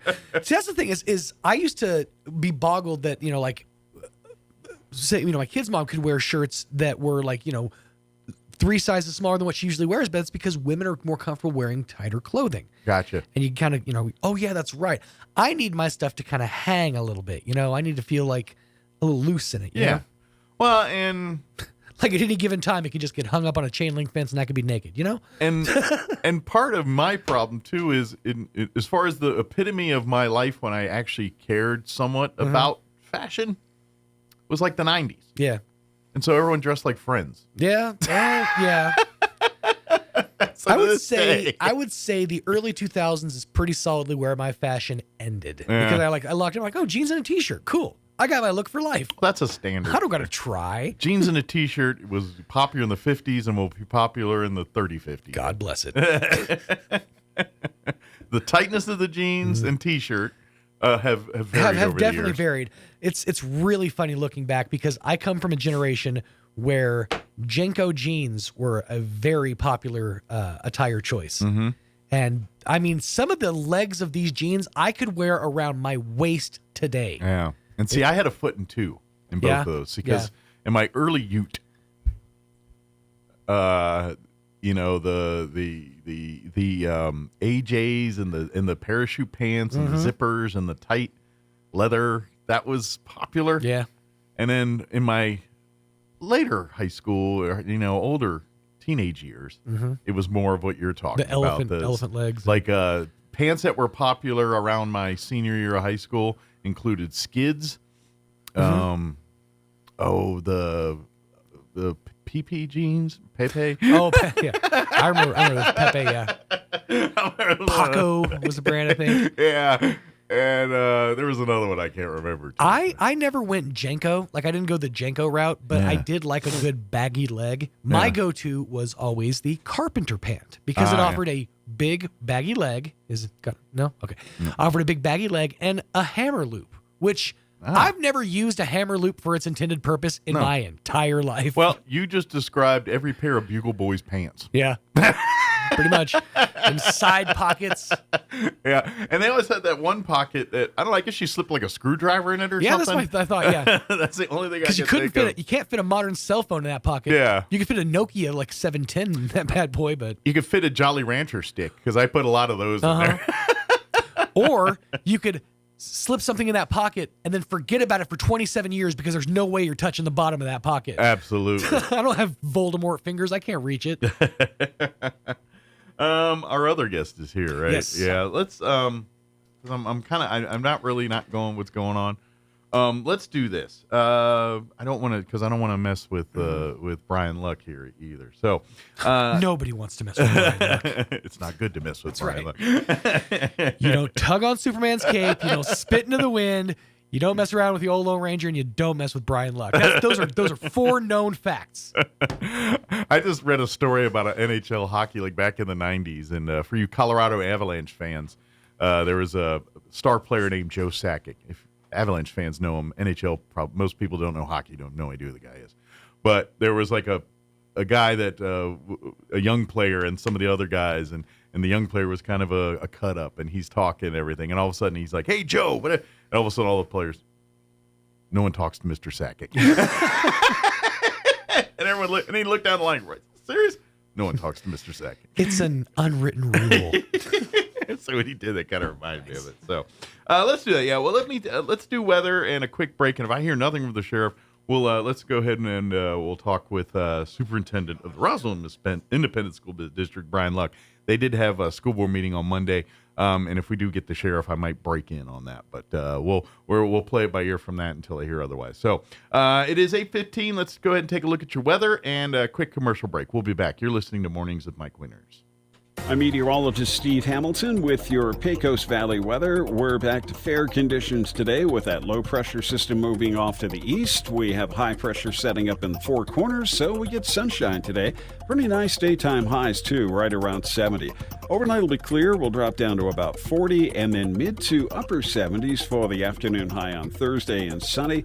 We'll break into the low and mid-80s with sunshine Friday. That's your latest forecast. I'm meteorologist Steve Hamilton. Get your tickets now as Red Zone presents A Night with C.J. Stroud, Saturday, April 13th at the Bulldog Pit in Artesia. Previously announced as A Night with Jason Witten, Jason became unavailable, so C.J. Stroud stepped up to take his place. C.J. is the 2024 Offensive Rookie of the Year with the Houston Texans and 2-time Heisman Trophy finalist. Admission is free, but you must have a ticket to enter. Jason Witten printed tickets are still good, and remaining tickets are available at the Artesia Chamber of Commerce. This invitation is courtesy of H.F. Sinclair. Excited about C.J. Stroud coming to Artesia. At Richland Motors, it's never been easier to sell or trade your current car, truck, or SUV for a newer model to hit the road in. Even if you don't purchase from Richland, they want to buy your vehicle for top dollar. But if you do buy from Richland, don't forget, they're the home of the powertrain warranty for life. That's a whole lot of confidence for you. See Richland for details. 2nd and Sycamore and 1309 Southeast Main. To plant or not to plant? That is the question. Hi, this is Jim Gill from Roswell Seed Company. Our tomato plants and pepper plants are ready to go. If you plant them now, you might have homegrown tomatoes and peppers before anyone else. Or the frost might kill them. As Clint Eastwood would say, do you feel lucky? You'll either be the smartest gardener in the county or you'll get to replant them all over again. I say go for it. You'll get more practice and we'll get more business. This is Jim Gill from Roswell Seed Company, and I apologize to William Shakespeare. The University of New Mexico offers affordable, top-tier education year after year. The New Mexico Opportunity Scholarship and free application for student aid may provide funding to pay for school. Apply to UNM and learn more about the New Mexico Opportunity Scholarship at admissions.unm.edu. Here's a Mornings with Mike Winters fun fact. 1 in 3 snake bite victims is drunk. 1 in 5 is tattooed. Hold my beer and check this out. Here's Mike Winters.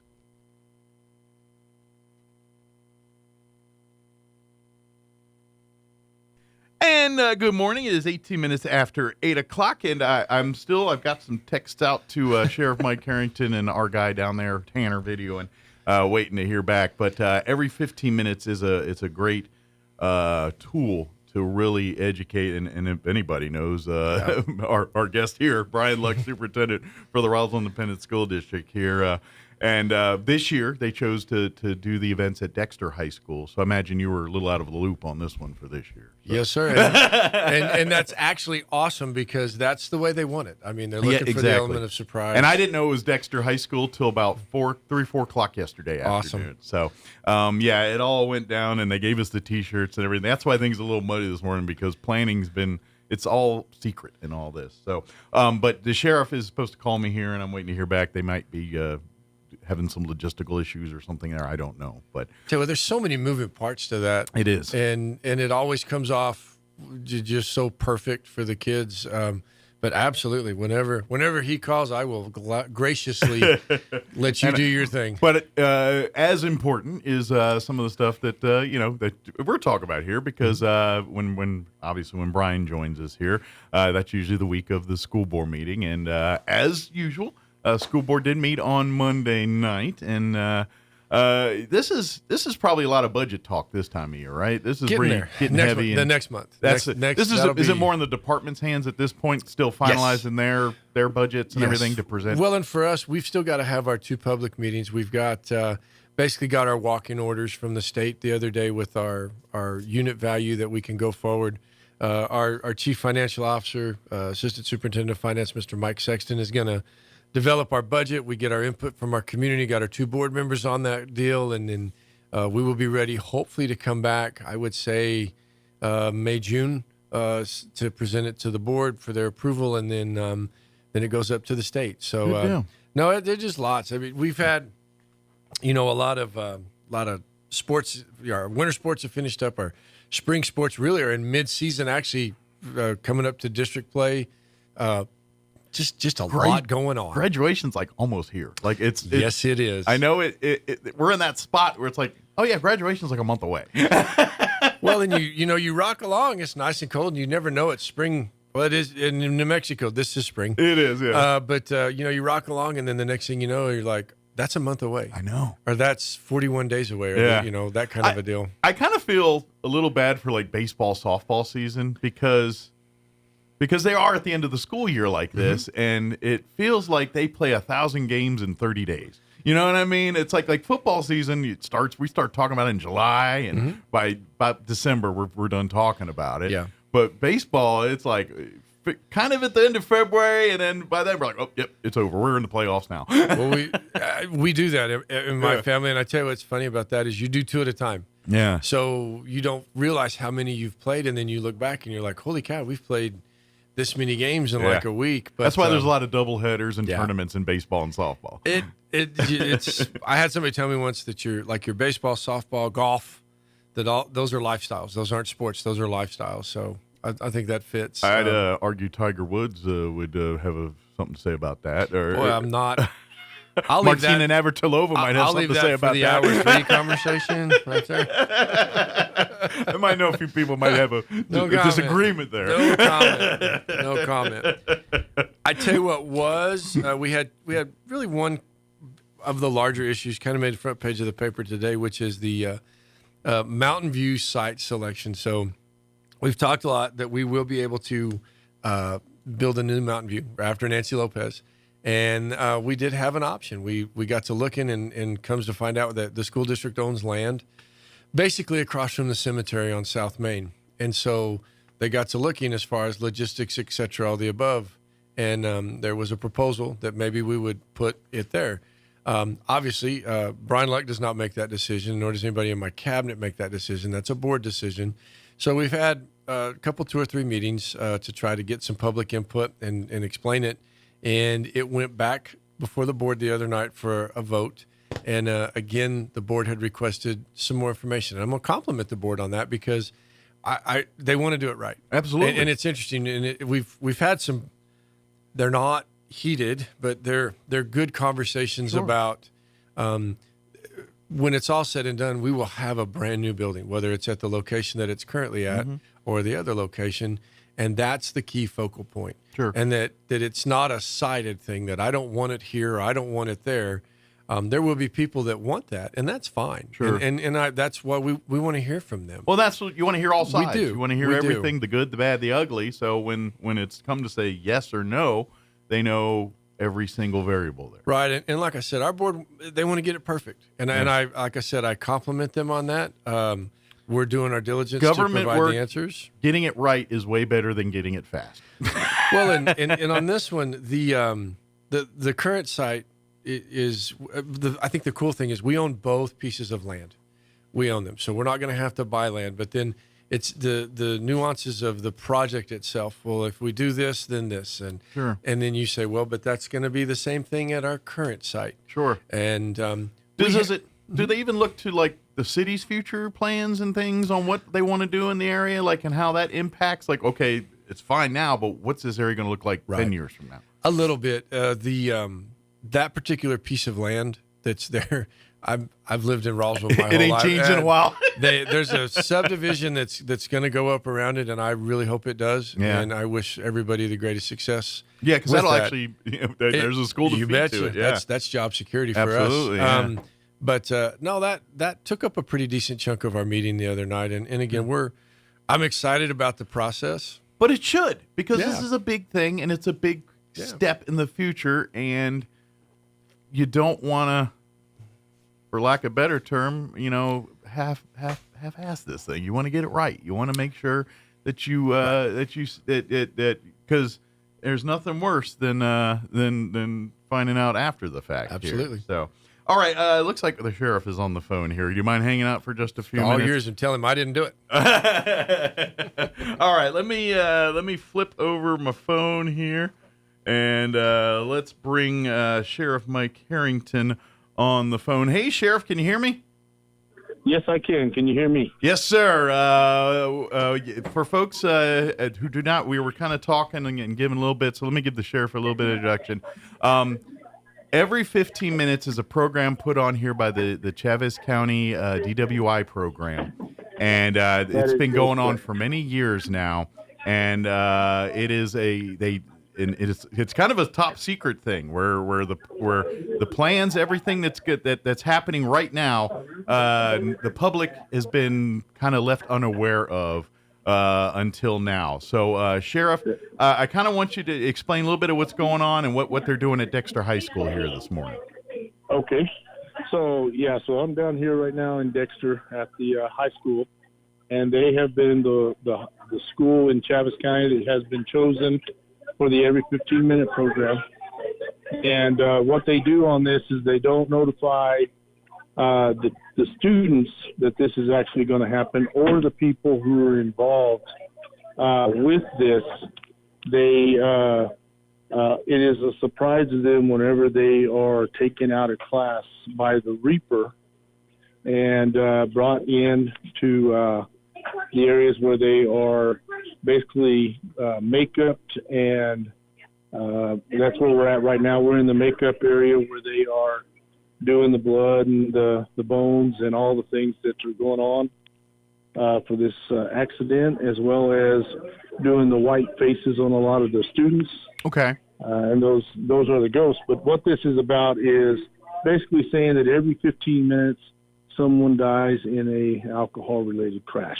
Absolutely. And the thing that this does such a great job is, rather than just saying that and letting people say, yeah, whatever, they're seeing the impact.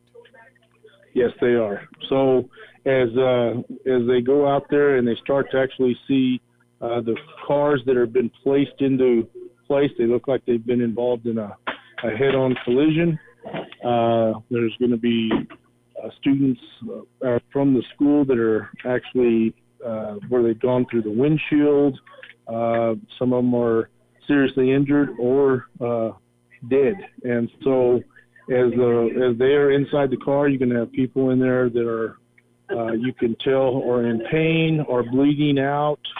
And you hear the ambulances coming. And we're going to go over all that here as that is going on. But it's something to, for all the students of the school who are watching all this unfold, it is so real because of the way it actually looks and the way that the medics and everybody are working. So we'll go over more of that as that is actually unfolding live. And so, as far as like what we're doing right now, are the students still getting prepped for the event here, or are they getting ready to go out and actually do the event? Yes, so they are getting prepped for it. Okay. They have just been pulled out of the classrooms. Okay. Officers went into the classrooms with the Grim Reaper and read their obituary. Okay. And to the entire class, and then the student is pulled out of class without even knowing that is coming. Now, I'm sorry. Shock. Real quick, just while we're kind of talking here, the students that are actually some of the event staff, the ones that are portraying, are they part of like the student council at the high school, or what's their background? No, some of these are children that have been recommended as good participants for this type of program. Okay. Most of them are those who they believe are at risk. Okay. And then so you have at-risk children who they believe may go out and do this type of partying, drinking, driving, things like that. The other thing. We got you. I think we hit a dead spot with the sheriff. We'll keep. We'll stay. This is the beauty of live and cell phone service. Right now, I think we may have lost the sheriff. Let's see here. I hear something. Oh, sheriff, can you hear me? Unless something's going on. It is every 15 minutes, unless something's actually happening, and he's telling the sheriff because I hear something. All right. See, this is my worst nightmare because as a DJ, your worst enemy is dead air, and so when you hear dead air, you feel the need to talk, but at the same time, I feel like there's something in the background there. So somebody's there. Yeah, exactly. Oh, sheriff, you there?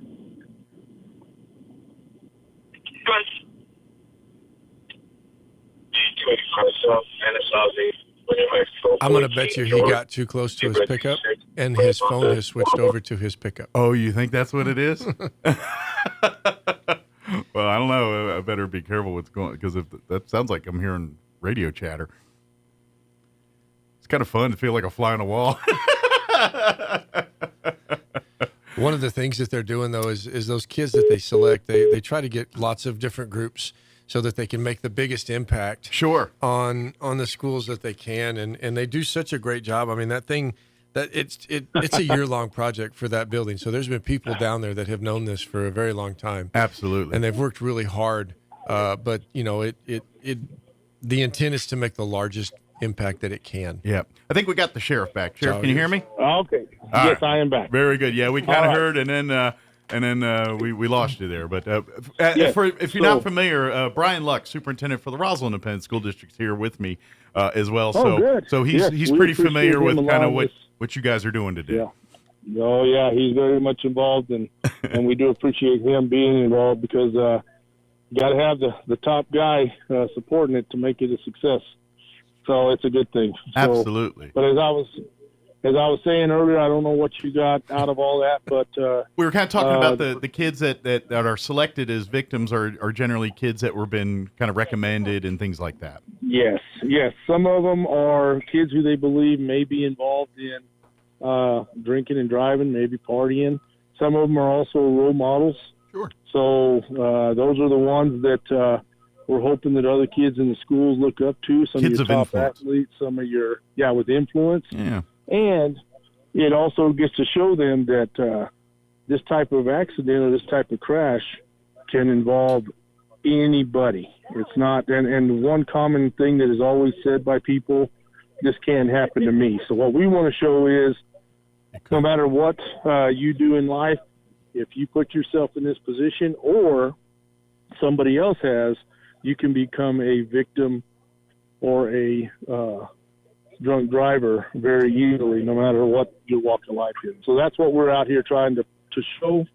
I think it's going to send a good message to the kids in our community in Chaves County, especially when we're coming up on things like the end of the school year where kids go off and they'll go party and they'll go do things. And then we've seen it so many times over and over where kids are successful in graduating school and then they get killed in a car crash or paralyzed or other things that change the whole direction. Well, and part of this event today, they see the accident, they see the impact and everything that has, but also part of this is there'll be guest speakers that like family members of victims and families that have firsthand experienced some of the things that they're witnessing on that day. And sometimes the most powerful statements do come from those family members that say, and the stories just like you were telling a minute ago, they're about to graduate from high school, they're partying, and they're going, and then a tragedy happens. And And for every person that says it'll never happen to me, there's a person that says it happened to me. And and it affects everybody. Yeah. It's not just the drunk driver. It's not the victims.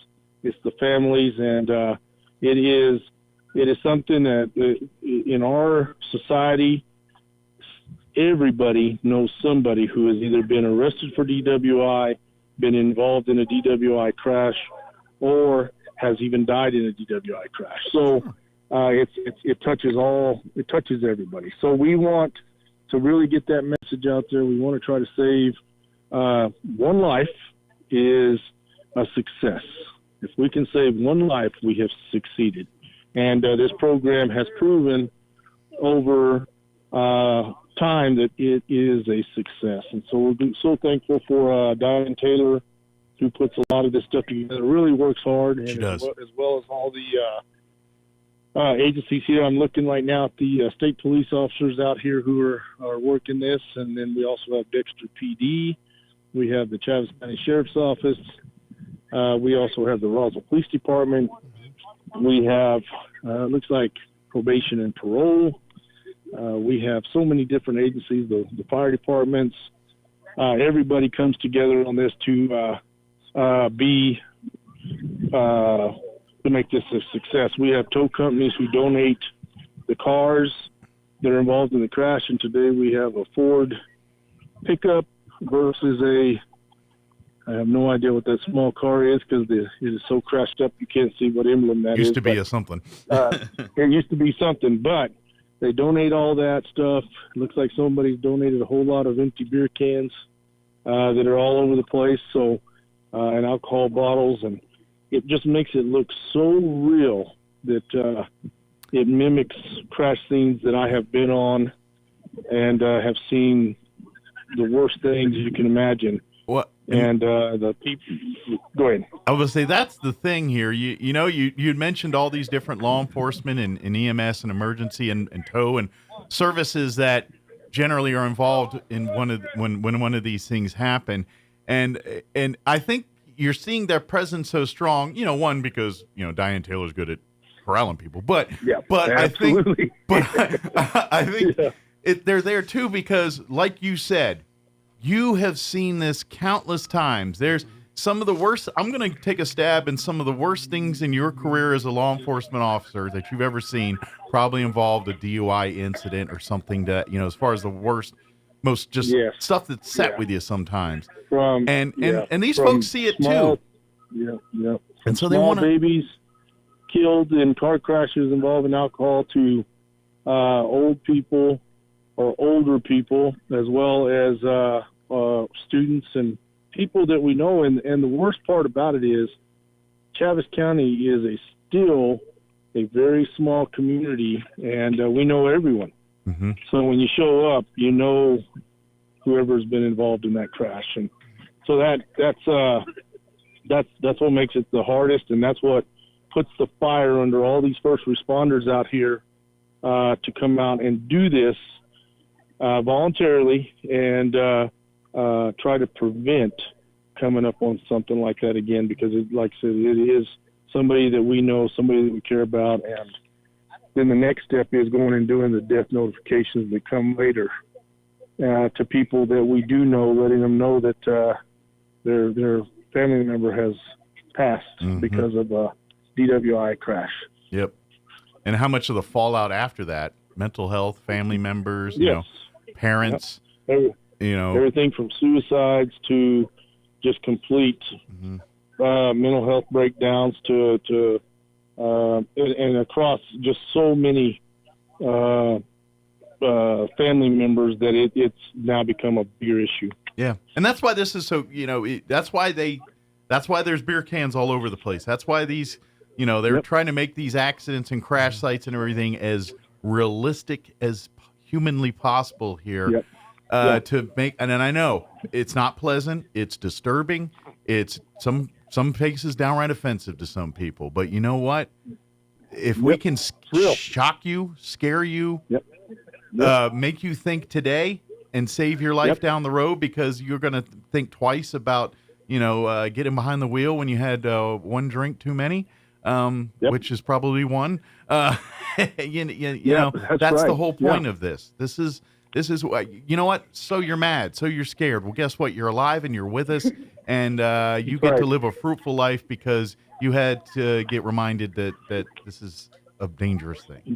That is correct. And one thing that they do have out here is they have an area where the family members who want to come out here, that are off work and want to come out here, they have a section that is for them. Okay. And they're getting to watch their children who they volunteered to be put through the program without the child's knowing that that's going to happen. I love that. That's good. And yes, it really is. They were voluntold that they were going to be doing this, but they didn't know until today.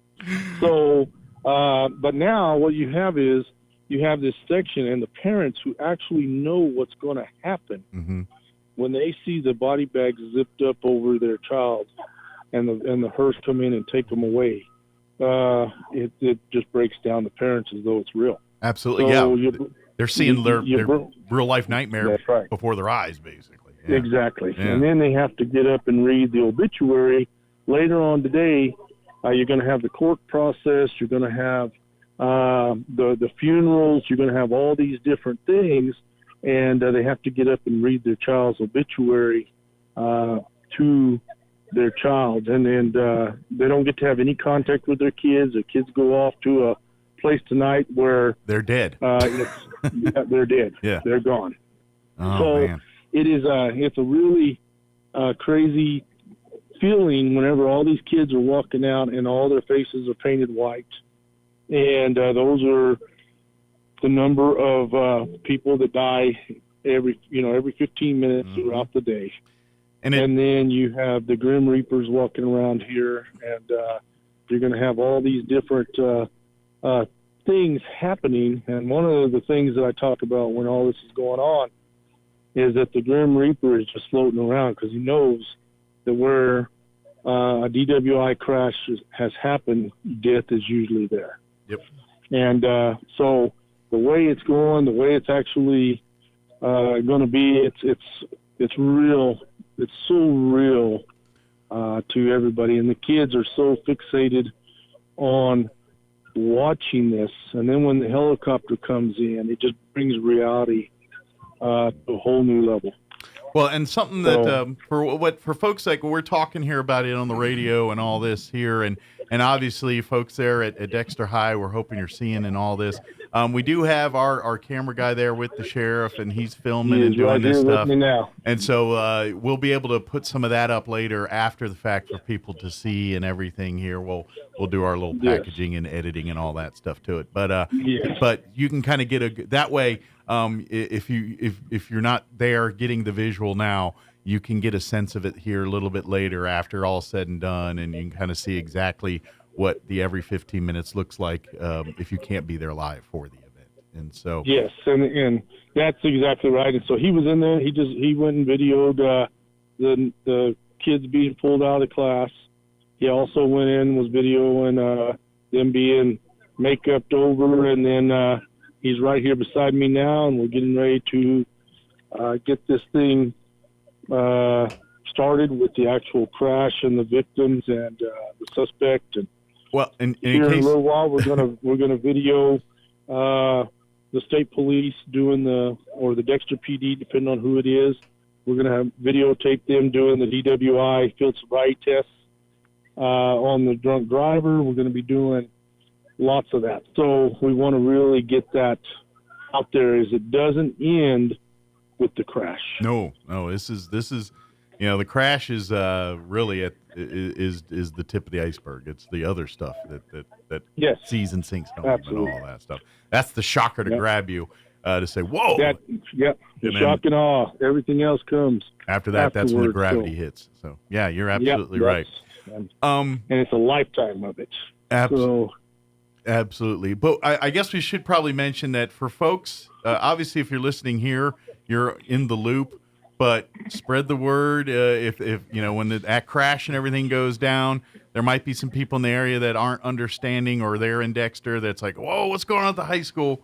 It's all under control. It is all by design. It is all planned. There are no It is staged, nobody yes. is in harm's way. Everything's good to go there. Yes. So they're going to see the people of Dexter will see the helicopters. They're going to see the units, law enforcement, fire. Everybody's going to be running with red lights and sirens coming to this. So, so the people of Dexter need to know that here in about the next 20 minutes, you will see all of this stuff happening, but it is a staged event. It is all under control, and your kids are fine. Yes, right. Everything is good. Well, excellent. Yes, So we're probably, about good. 20 minutes away here from the actual event going down? Yeah, Okay. and I will call you back as soon as the white faces come out. Okay, so let's do this. Let's let you go do your thing here, and I'll talk with Brian for a few minutes, and then here probably in about 15, 20 minutes we'll go back and go back to you and kind of tell everybody what's going down. We'll do. All right. We'll do. Thank you, Okay, Sheriff. thank you. We'll talk to you in a bit. You bet. Okay. Bye-bye. Okay, bye. All right, there was Sheriff Mike Harrington, and we, like you said, they're still getting ready and getting everything and all that, but it's a big deal. It's a lot of moving parts. It is.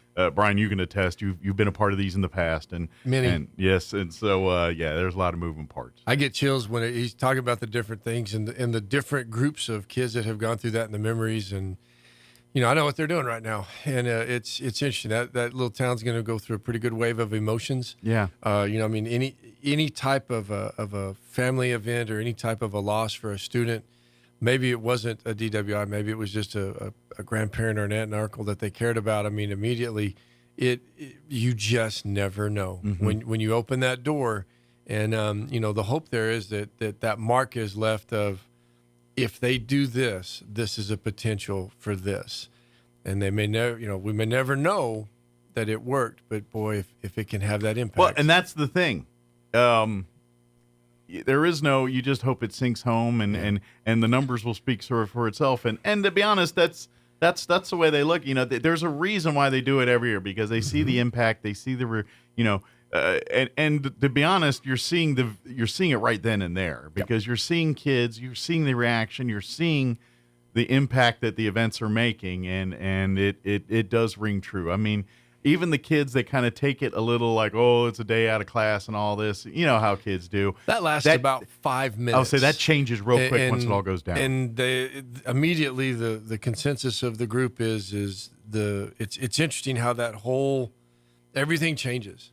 And you can see it, Roswell High is the one that comes to my mind, and I'm standing on the other side of the street for one of the first times, and they come out, and we're kind of laughing and joking, and then once it starts, literally it was just like a wave, and it's neat to see as far as the recognition, because I don't think kids get credit for that enough, especially high school kids. Yeah, absolutely. But there is a time and a place where you can grab them, and if you got them, then you need to pump as much as you can into them right there. Yeah, I meant to ask the sheriff this too, and I forgot. Maybe you can answer it. With the kids that are actually the other players, the Grim Reapers, the some of the where are those, like, are they part of the kids that aren't necessarily the victims, but they're also part of the actors? The Walking Dead. Yeah. So they pick a small group.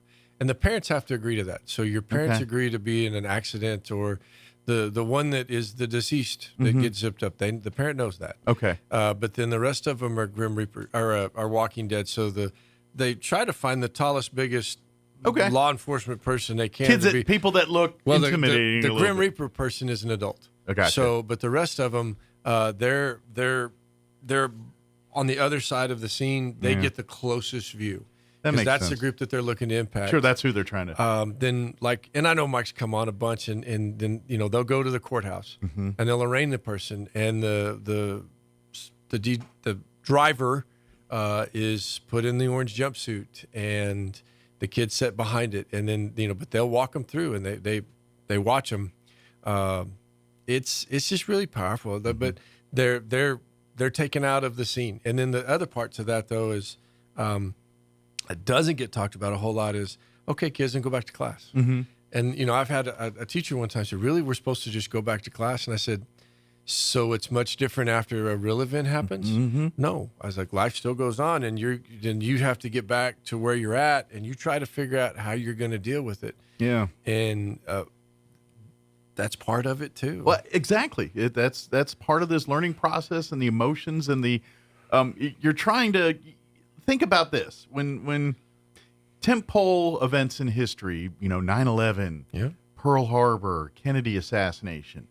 People always you lost me on the last two right there. But I mean, I wasn't there for all these, but you know what I mean. But people's you always hear I remember exactly what I was doing when and so this event's trying to create that same experience. So they're saying, I remember exactly how I felt when I was going through this, and I don't want to deal with that ever again. So as he's talking, two events, just like what you said. I can remember being younger. I don't remember how old I was, and there was a Christmas Eve crash up on I-40, and it killed like an entire family. And I remember we didn't hardly ever watch television that night, but for some reason, I saw that night. I watched the news coverage of it, went to bed feeling pretty terrible. Okay, that family came. I think it was Goddard's a few years ago, and the mom spoke about that night. Okay, that was one that I was just like, okay, that's too weird. Kind of full circle moment for you a little bit. I had a young man that participated. He was on my basketball team, little sophomore basketball team. Good kid, loved this boy. Senior year, he participates in the event, and his mother reads his obituary to the assembly. He had a heart condition. He passed away about 1.5 years ago. She gets up at this real funeral and whips out the folded copy of what she read that day. Oh man! And I mean, I could almost recite it word for word at that. But that's haunting. It's I tell you what it is it's real life. And when you're 18, 17, 18 years old, you're invincible. And so I commend the group. I wouldn't even begin to start thanking people that do that because there's so many involved in that. And the biggest one I'm gonna think is the parents. Yeah, absolutely. I couldn't do it when it was at Goddard last year. I couldn't do it. Well, it's parents aren't supposed to outlive their kids. That's just not. It's not normal. It's not right. It's not the way it's supposed to be. Yeah. And when that happens, it really does throw a complete upside down in that person's life. I mean, what I would imagine as a parent, you're like, oh, what's my purpose now? You know what I mean? I mean, that's probably a legit thought that they're having. Well, and what they will have at their reunification deal tomorrow is that sense of, okay, regardless whatever has happened up to this point in all of your lives, they're going to get in the car and they're going to go home with you today. And it, like I said, it's a full circle event. Absolutely. And but you're right. So thankful for those families and parents, and I'm assuming part of their own healing is ensuring that other families don't ever have to experience what they have to go through, and that's where they find their solace and peace. You bet. And their resolution in what is their own personal tragedy there. So yeah, absolutely. So I do want to. Is there any school board things we need to touch on? I need about 4. I know this is the most cattywampus interview ever, but you know what?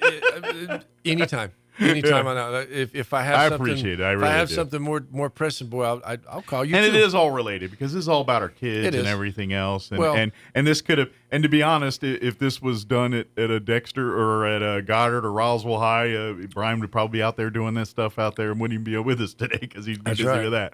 Oh. Just one thing, and so we had an incident yesterday at Pecos. Yes. With an individual. It made the news, so it was popular. It did, and that's day one off the. I missed that goal, made the paper, but again, it's still an ongoing police investigation. Yeah, I've heard more and more details are coming out. So just let it play out. I'm not going to do a whole lot of talking about it, but what I would like to say is this, and it's something that's just some good advice across the board. There's 2 types of social media. There's social media, and then there is business social media. Okay. There were so many things that were happening at the speed of right now that what I would say for me, for business social media to get out correctly, we have to wait. Now, social media, boy, those things are coming out like right now. Yep. And so again, we still kind of battle with there's no news from the district. There's no news from this. I can be blunt. For the first hour and a half, I had heard about 3 stories. I'm not going to bother a police officer that is trying to investigate or is tracking down a car in the middle of that. Yep. Okay, and yes, they have information officers too, but they also operate on a business social media side too. Sure. We have to get those right. So once we were able to put out stuff, I know RPD put out a post. It was perfect. Yeah. And we left it as far as that goes. And I think by 8 o'clock, I caught my wife had actually called and said she caught wind, and then I went and looked, and I basically went on and said, look, there was an incident here, something going on, but everything's fine, everything's okay, and that was pretty much where we left it. Yeah. At. But yeah. What, for all intents purposes, right now it seems to be just random. There was another incident that occurred as well. Again, random. Sure. But that random incident did occur in the parking lot of one of our schools. So that's how it's tied to us and it's connected to us. I will thank RPD. I went over to Pecos yesterday. I had RPD units at multiple areas. Oh, yeah. We didn't really have enough to say, okay, you are this schools or you're this schools because but there was a police presence. Yeah, and that really wasn't the MO of what was going on yesterday. Yeah. So they did a phenomenal job. I know this morning I talked to Chief Bateman like 3 times. Lance and I never talk. we make a deal that we don't want to talk. Right. It's like, it's never good when we're together. But we have already spoke like 3 times this morning. We had he was at Pecos this morning. And again, it happened to, for all intents and purposes, a guy in a car, and I'm going to stop here. Yep. But as always, the schools we're gonna keep them safe. Well, To I the know. best of our I'm abilities. sure. I know all of our law enforcement are doing everything they can to track down and Right. find out what the full Sure. story there on that. And I'm going to So, let them. Yep. I'm going to let them. I'm Yep. not gonna speculate, and I'm not going to. This is what they do. Yeah. Well, and that's part of it. Is usually they give a very good detailed version of what happened after it happened. Absolutely. And once they're done with it, they don't generally do that in the middle of it. No, that's not how. Unless they need our help. That's not how law enforcement. Yeah, Right. unless they actually are be on the lookout. But Right. but anyway, but yeah, thank you for that update. Sure. But yeah, you're right. Everything's fine. Everything's good, and there was no real risk for a lot of kids at that thing at all. It was pretty much in the bud before. Well, that could have been the majority of it happened before we even had kids there, and that was.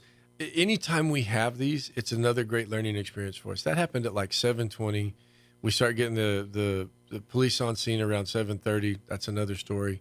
Not a bad story, but it just is the way it wound up. And, again, a lockdown without kids inside, what do you do?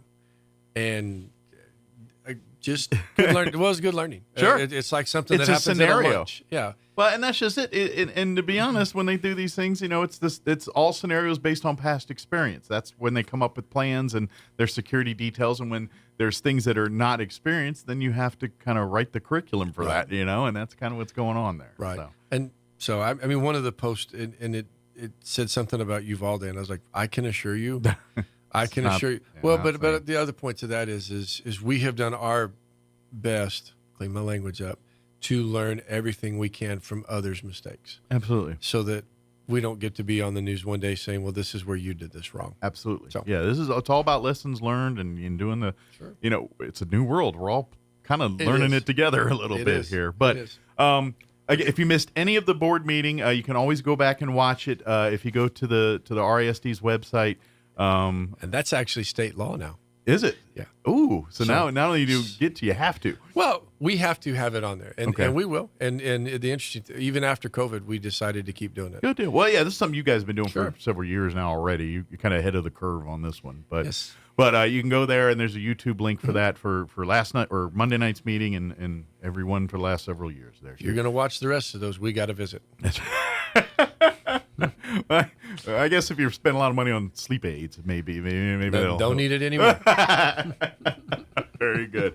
Well, thank you, sir. As always, we appreciate it, and thank you for participating and being a part of this too. And good luck to the Dexter schools and to the families there down there. Yeah, I hope you have a good day, but an important day here. So, all right, 8:58. Let's do news real quick before more news. Don't go away. Now a look at your Pecos Valley News update. I'm Jared Cirillo. A lockdown at Pecos Elementary School in Roswell Tuesday morning after a gun was pulled on a teacher. The principal at the school confirming a car drove by the school building. Someone from inside that car began yelling at the female teacher who was walking outside. The incident took place outside the school building and before school had started. No gunshots were fired, but the school was placed on a lockdown as a precaution as police responded.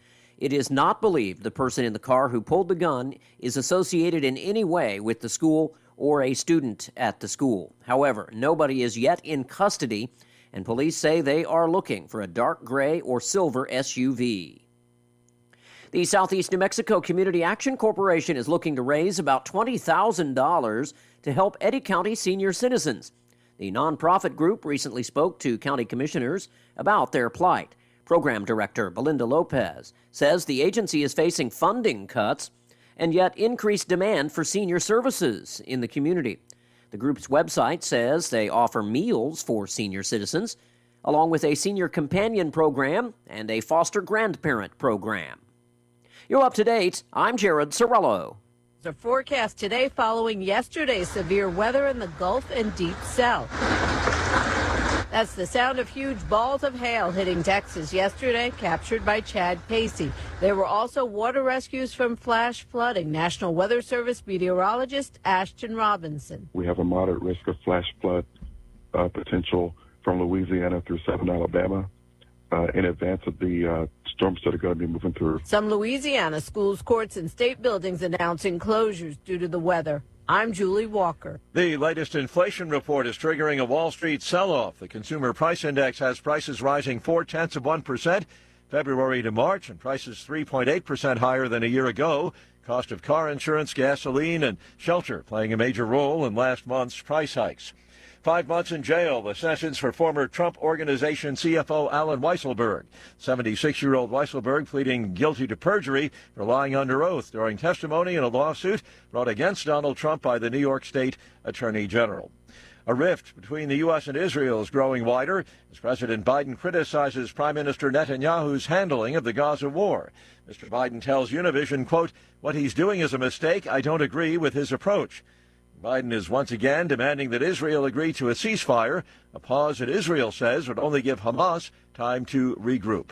Arizona Supreme Court rules the state can enforce an 1864 law that outlaws abortion except when a mother's life is at risk. And watching Wall Street, the Dow is down 399 points, a loss of 1%. The Nasdaq off 171, and the S&P is down 49 points. More on these stories at townhall.com. Everybody wants cheap airfare, but where do you find it? You call low-cost airlines. Their prices are direct from the airlines, and they're so low you can't find these fares published anywhere. They specialize in cheap flights, discount hotel rooms, cheap car rental rates, and great package deals anywhere around the world. Wherever you want to go, they can help you get there cheaply and with a best price guarantee. If you want the lowest prices on your airline tickets or other travel services, call now. That's right, call. That's the only way to get these rates. Experts are standing by 24/7 to get you the cheapest airfare and hotel rates available. So don't wait. Call right now for the lowest travel prices anywhere and for great last-minute travel deals too. Call 866-755-5300. That's 866-755-5300. Again, that's 866-755-5300. Call us right now. Argentina is facing a potential public health crisis. There isn't enough mosquito repellent. That may not sound like a big problem, but Argentina has been wrestling with its worst outbreak of dengue fever in recent memory, and bug spray has become this season's hot ticket item. So hot that it's sold out in virtually all Buenos Aires stores and going for exorbitant prices online, in some cases as much as 10 times the retail value. The government's been busy battling sky-high inflation and near-daily protests, but now it's being forced to deal with this. I'm Rita Foley. China's finance ministry denouncing a report by Fitch Ratings. It kept its sovereign debt rating at A+, but downgraded its outlook to negative. The ministry says that China's deficit, unlike that of some other countries, is at a moderate and reasonable level, and risks are under control, according to Beijing. News and analysis, townhall.com. The Pentagon looking to take aerial warfare to the next level. The Air Force is betting a large part of its future air warfare on a fleet of more than 1,000 autonomously operated drones. The service has been tight-lipped on what the fleet of drones will look like in size or platform, whether they will be full-size warplanes or something smaller. Air Force Secretary Frank Kendall told senators at a hearing on the service's 2025 budget that he will enter the cockpit of one of the F-16s that the service has converted for drone flight to see for himself how the AI-controlled plane performs in the air. A pilot will join him to monitor. I'm Norman Hall. Just 3 months after the last increase, the Postal Service wants to hike the cost of a first-class stamp again. If approved, the price of a stamp would be going from 68 cents to 73 cents, and that increase would take effect on the 14th of July. More on these stories at townhall.com.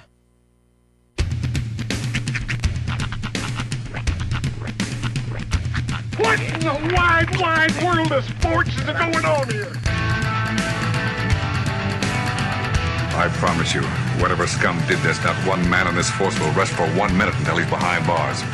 Now let's grab a bite to eat. Yeah, come on. I feel the hot wind on my shoulder and the touch of a world that is older.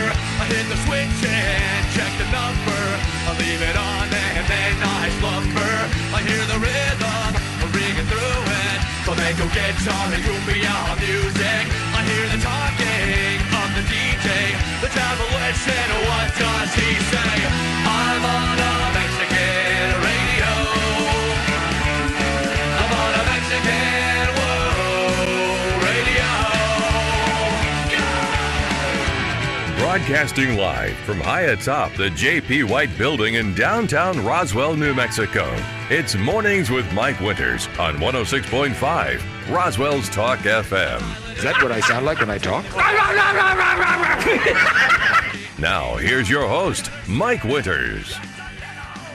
And good morning. It is 6 minutes after 9 o'clock.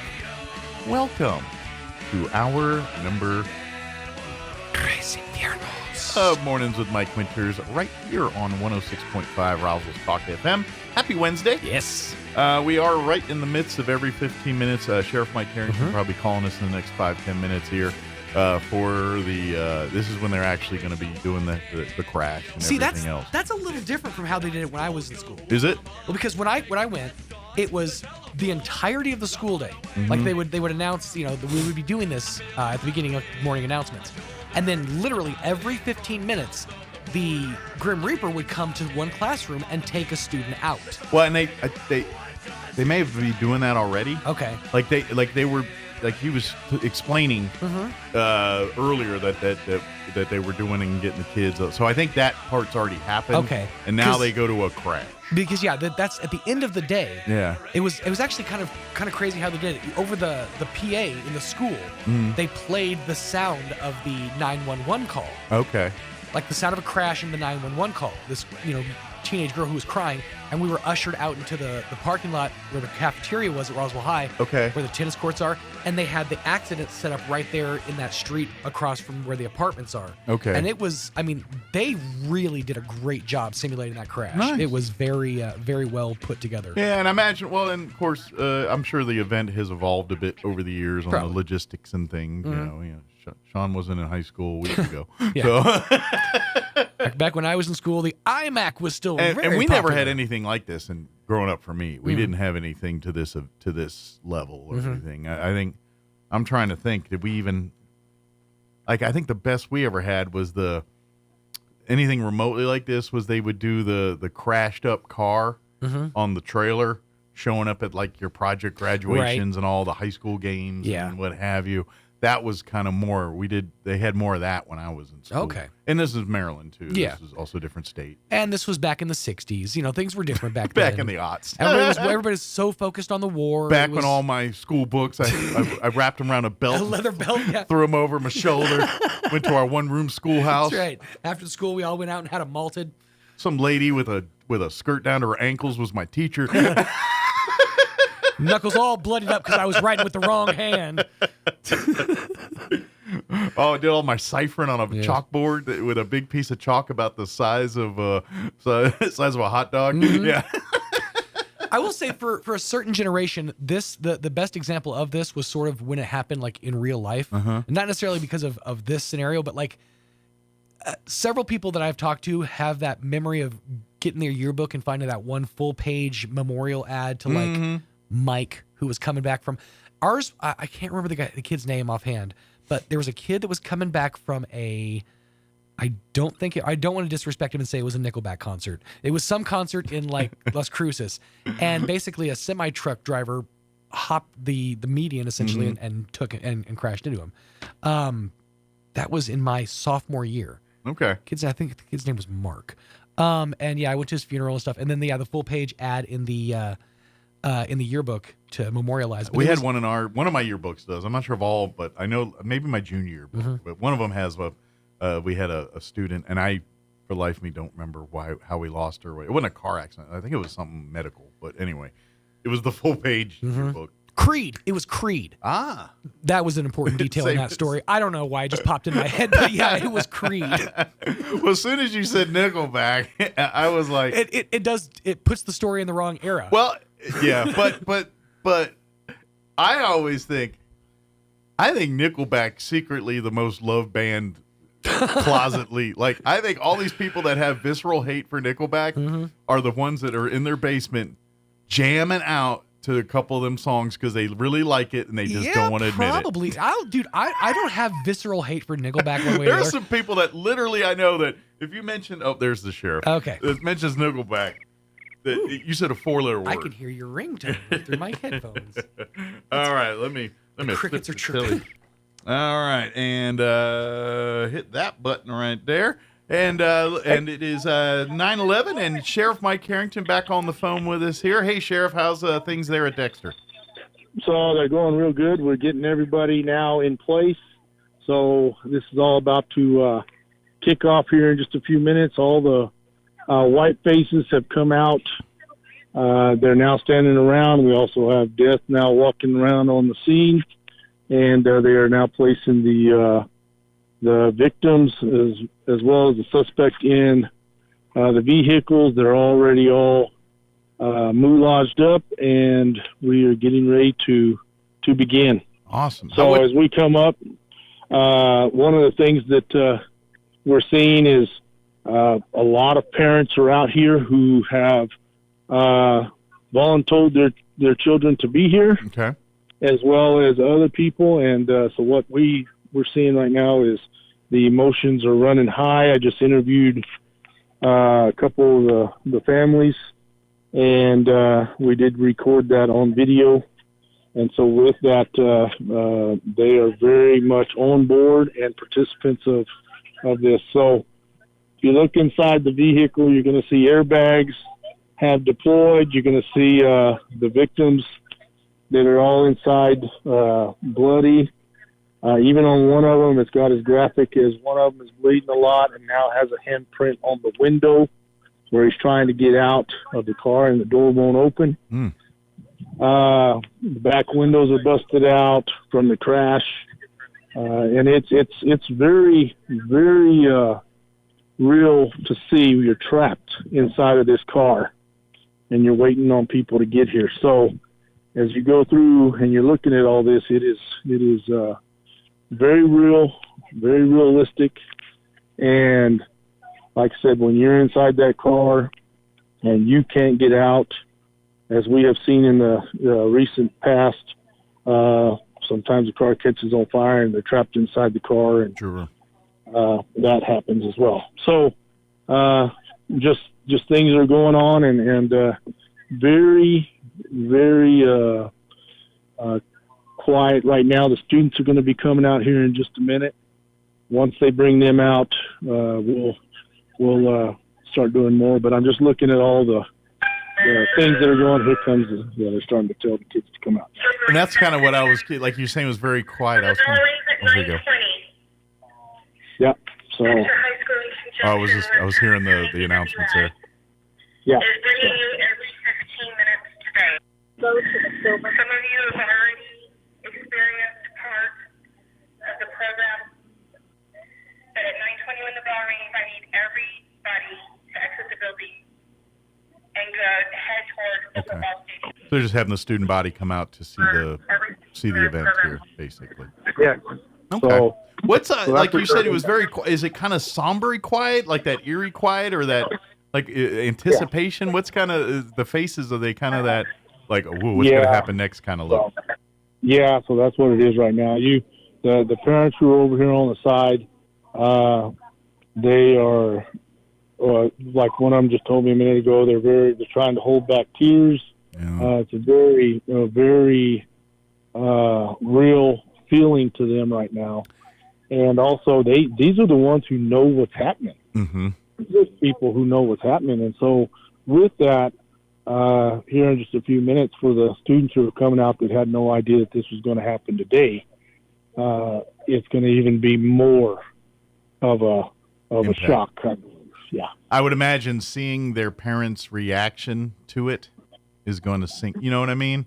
It's that reminder, and you're right. We were earlier when last hour when we were kind of talking a little bit about as they were pulling the kids out of class and kind of doing the prep work on getting everything going here.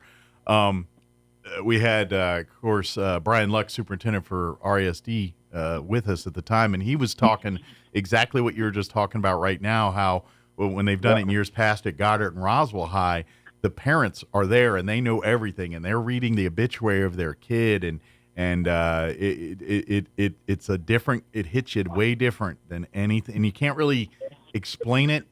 It's just you see the sadness, and even though we all know that this is fictional, it's in their head and they're seeing it. This is all too real. This is probably their biggest nightmare as a parent. Any parent is having to talk about the death of their child. And so even if this is quote unquote not real, it's very real in their head, as that's been probably living their whole lives, and they're seeing for the first time ever a physical demonstration of that. So yes, I'm sure it hits very hard. And all of the parents are standing here. The kids that are participating in it cannot talk to the parents at all. They're not to even look at them. They're not to have any. The parents are told, do not wave, do not do anything to make these kids feel as though they're being seen. Gotcha. They're dead. So they don't exist. Yeah, they don't exist. And so it's but right now I'm just looking at the students over there. Most of them are just, that have the white faces because they didn't know this was happening. They don't know what's going on. Gotcha. So they're probably a little like clueless, like what? And so the emotions are probably, I mean, they may be getting a sense of it now. But yeah, you're right. If it came out of left field, it's a lot to take in at the moment. So a lot for them as students and as just as humans to process there. So exactly. So that's what they're doing. So they're getting everybody down. They've got one person down on the ground now. They're staging where they're at. He was ejected from the vehicle. So they are getting everything in place. So it's just waiting on the student body, and then everything will kick off.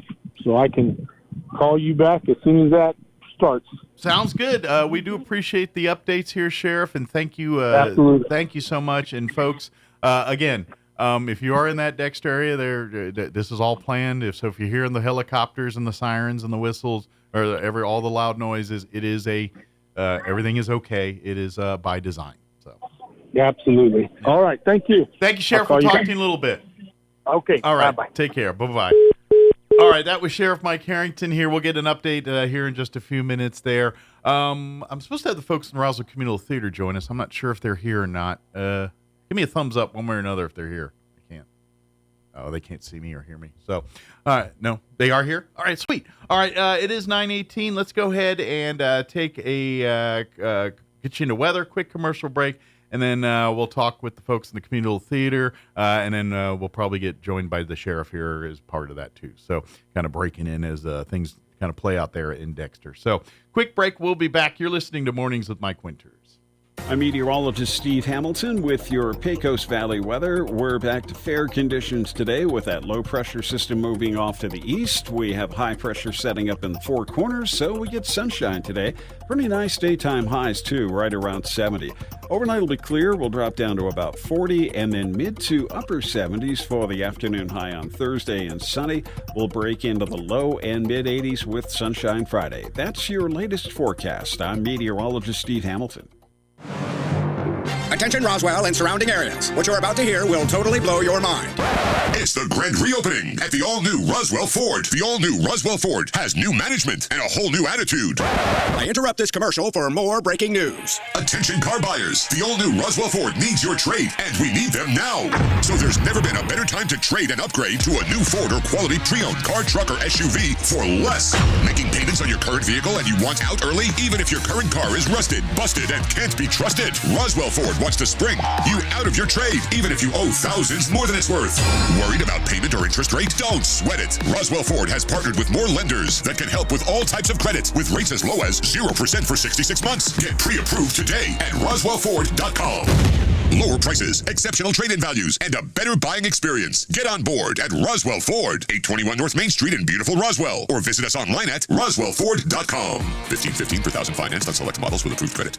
Hi, this is Melanie from Glenn's Furniture, and I want to tell you about our store-wide sale happening now. All items in every department are on sale. Upgrade your living space with power reclining sofas and love seats or beautiful sectionals with charging ports. Create ambience with amazing table and floor lamps. Get that long-awaited restful night's sleep with a new Serta mattress. Every department is on sale from our existing prices, so come down to Glenn's Furniture on the corner of Union and Alameda, where delivery is free since 1953.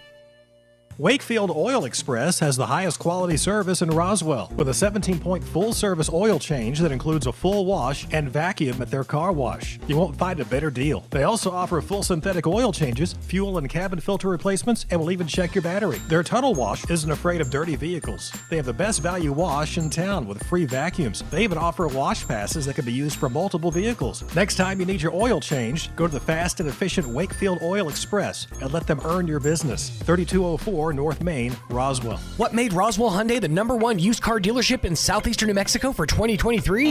It's simple. Great selection, great savings, and great people. Right now, the lot is loaded with all new Hyundai models, including Elantras, Santa Fe's, and Palisades. And with 0% on select new, 5-year warranty, and 3 years free oil changes on all 2024 models in stock. Now's the time to trade up and save big. So, what makes Roswell Hyundai the #1 used car dealership in southeastern New Mexico? You do. Come check out the all-new and used car Supercenter only at Roswell Hyundai, 1909 West 2nd.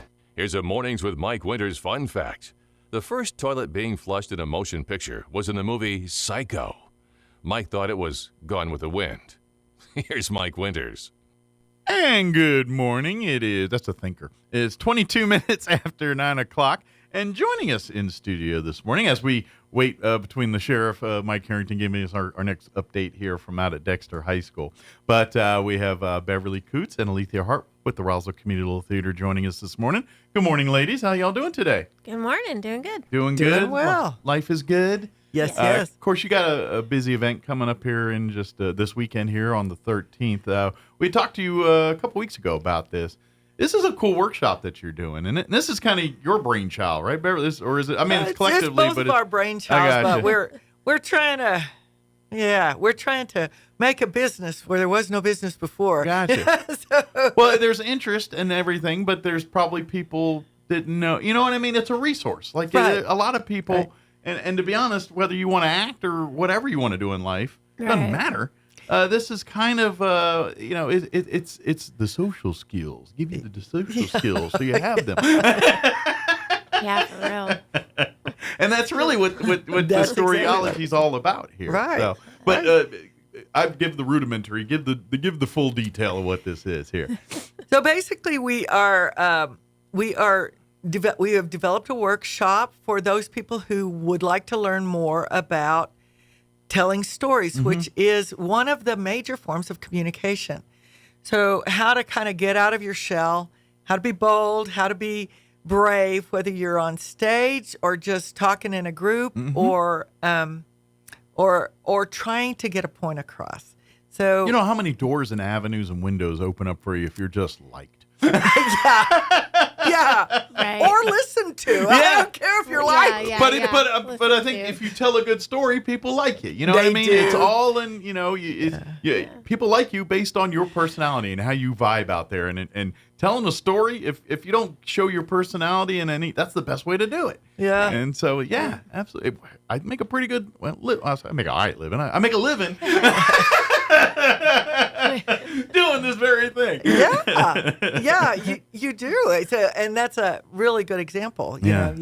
So our aims are to look at 3 areas of communication in storytelling. One is, the first one for us, of course, because we're theater, is to entertain. Absolutely. The second one is to educate, and that's often useful, and it's part of storytelling.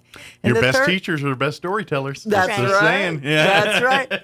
And then the last one is to hopefully inspire. So Absolutely. So people, people like learning those kinds of skills because it aids them, as you say, in every single Well, situation. and how we learn and how we gain, it's all about drawing in the interest. And even if you're trying to educate or teach something that isn't exciting or popular, if you do it in a way that draws people in through storytelling, that's how you make the unpleasant pleasant. That's how you make the things that we don't want to do but have to do easier to do. You know what I mean? That's really the art of the story is everything. I kind of our math and science people, nothing wrong. You all right on a lot of stuff. The world and math and the one thing and numbers and all that. I'm great, but I'm like, my head and the way I operate. If you could tell a good story and you're well liked, you can work the rest of the stuff out. Right. That's the way I see it. Well, and even in math, people learn math by stories. Making it relatable. Johnny has 3 apples, and and there's 6 people in class. How many? How often does he have to divide? I really those stunk apples? at those in class. Oh, but did you really? So Word they were problem. fascinating to me because it was like, why does Johnny have 3 apples? Yeah. That's where I want. That's to start. my problem. Is I start thinking about the details. Where did you get the Yeah, apples that's from? just like, That's the question. what kind of apples were they? That's my problem. Is I start wanting more questions. More I'm like, questions. Did he have a party? Why does he need 3 apples? Oh, it is Johnny Appleseed. Okay, now I understand. Yeah, but you're right. So that's what be. So this workshop here, which is April the 13th, and it'll be at the Roswell Community Little Theater here. It's going to be a great if you're wanting to get out, meet people, and kind of broaden your social circles. This is it to a T. This will fit, and then you're also learning skill sets to become more social with them. Yeah, that's right. Yeah.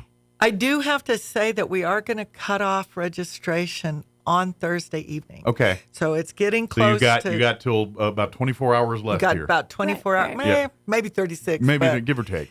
But at that time, Those we're word problems again. Yeah. That's me. Oh, I do apologize. I know of the kind. So I'm sorry. No, because I'm the same way. It's mirrors built in, right? Yeah, it is. So, but so RSVP by Thursday tomorrow. Getting that done. Do it through your website or through the Community Little Theater's website. Either one. Excellent. Either one will work. What is your? It's through Greasewood, but what's the actual address? I know I just clicked the link on the. Right. If you go to the Community Little Theater's Facebook page, there's a link right there. You click that and you can register. That way you don't have to remember wwws. But right. And so my website is at bacoots.com. Very good. That's pretty easy to remember. Yeah. Well, we hope it's easy. Use a story to remember it. If you can. Okay, now you got me thinking. Give me 10 minutes. All right. Oh, no, never mind.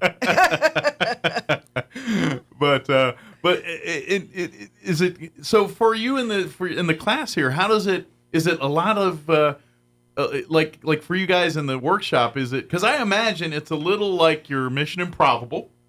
There's a little of that going on. There's a little bit of probably some actual like reading and workshop type stuff. Oop, the sheriff is calling here. All right. I apologize. We're No going to problem. go to Sheriff Mike Harrington here and to get an update from him out at Dexter. Oh, I had the wrong one. Hold on. That's the one I want him on. Hey, Sheriff, can you hear me okay? I can hear you. Excellent. So are we at a point now where they're getting ready to start things out at Dexter High? Yes, they are. Okay. So a notice once again to the people of Dexter.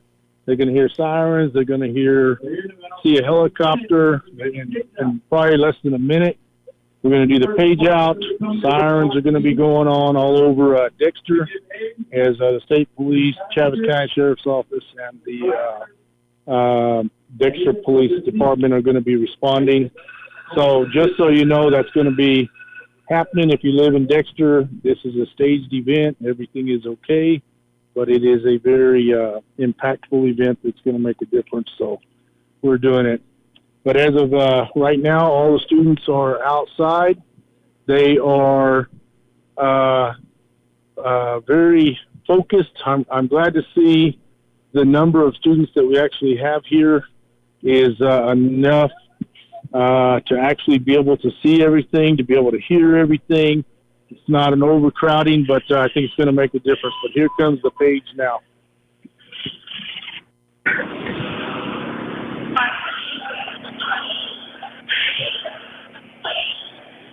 Is that the page? Turn that up. Is it on there? Is that on the slide channel? We're listening live to Sheriff in Dexter, in case you're just tuning in for every 15 minutes. They're right now doing the car accident and the part of the program where they're seeing the accident happen and the Grim Reapers come in and taking the victims and all of that. That's kind of what they're getting ready to do right now. So we are live, so I apologize if we get a little spotty on receptions and things here.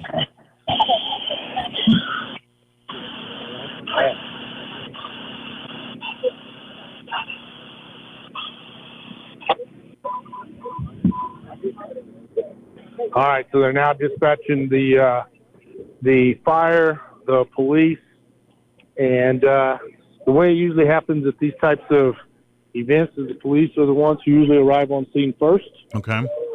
And they start securing the scene, providing aid if they can at that time.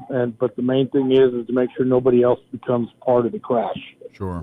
So here in just a few minutes, they just paged them. So here in a few minutes, you'll hear sirens as they're coming to the scene. What's kind of the crowd? Are they just kind of just quiet watching, or what's kind of the reaction of the people that are witnessing it? So right now, the students are talking amongst each other because it still is. They just barely walked out. Okay. So the big action's about to really go down. They're kind of waiting right before the big hit here. Okay. Yeah. So a lot of them are staring over at our drone. We've got our drone in the air. We've got which once the here comes the sirens now. You were involved in this crash. How long is it going to take for first responders to get to you? The whole time you're laying there in pain. It's hurting. So as the people are inside the vehicle, they hear the sirens coming. You can see them trying to get out of the vehicle. Oh, wow. You can see them squirming around inside the vehicle. And even though the police first get here, the reality is they're trying to get here and do all these different first aid, trauma, different things going on. But their main deal is to secure the scene. So here comes the fire. Now the state police is coming. One thing you know is in the Dexter area, you have quite a distance for a lot of these agencies to get here. It's going to be a long time. So right now you're hearing the sirens, but from the time you heard the first siren, how long has that been before actual medical attention is starting to happen? So now we have a family member who has shown up on scene and who is trying to get up to the scene. State police is having to get her back because her family at the time it's just disruptive to the law enforcement and the medical staff who are on scene. So we're still waiting right now. The first fire scene, first fire unit has shown up, but not a fire truck or a medical truck. You're sitting in the car. So being here in Dexter, you're close to the Dexter Volunteer Fire Department. They're coming. You can hear everything going. Ambulance just drove by. And now Death is walking around, and one of the kids who've been ejected has bled out a lot. Death is now circling around that individual. And it is interesting right now to see the look on these kids' faces now, where they were all talking and not really paying attention.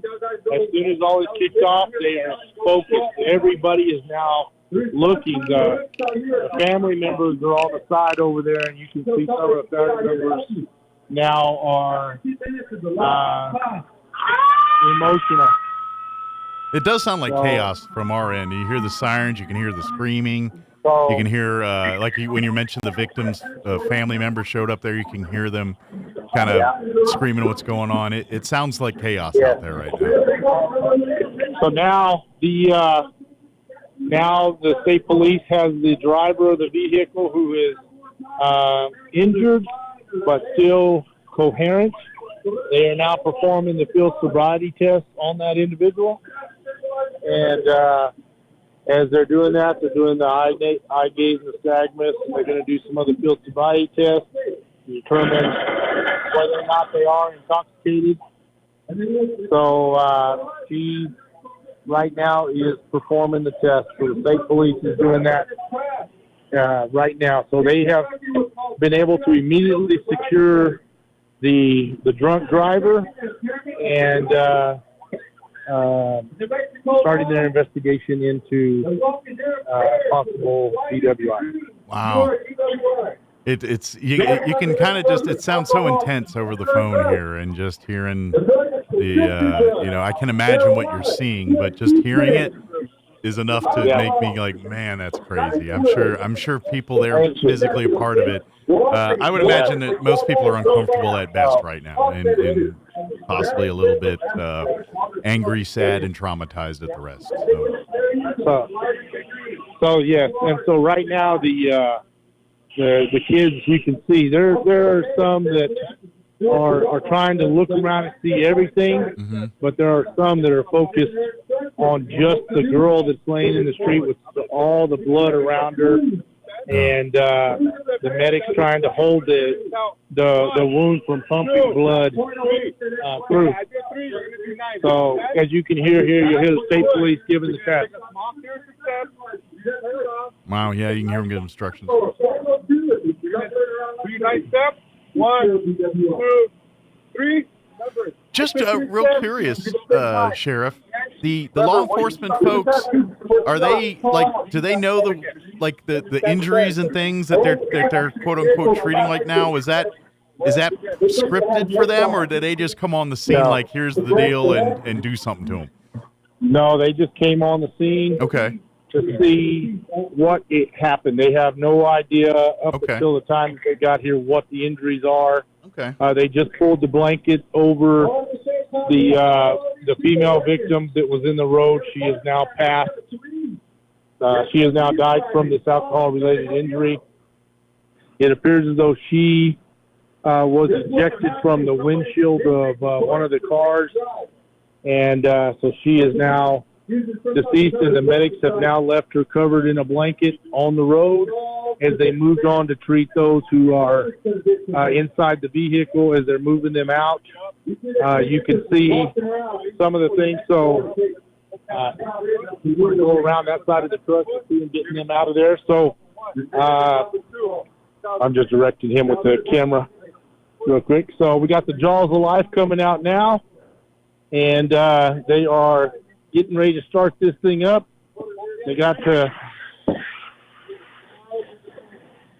so they just flattened all the tires on the truck. They're getting ready to use the Jaws of Life to get these individuals out of the truck.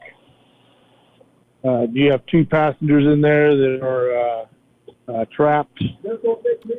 So they're now using the Halligan tool to try to get it open enough to cut the door out. What's the point of flattening the tires? I'm sure there's a reason. I'm just curious. What does it serve? So for me, I'm going to ask.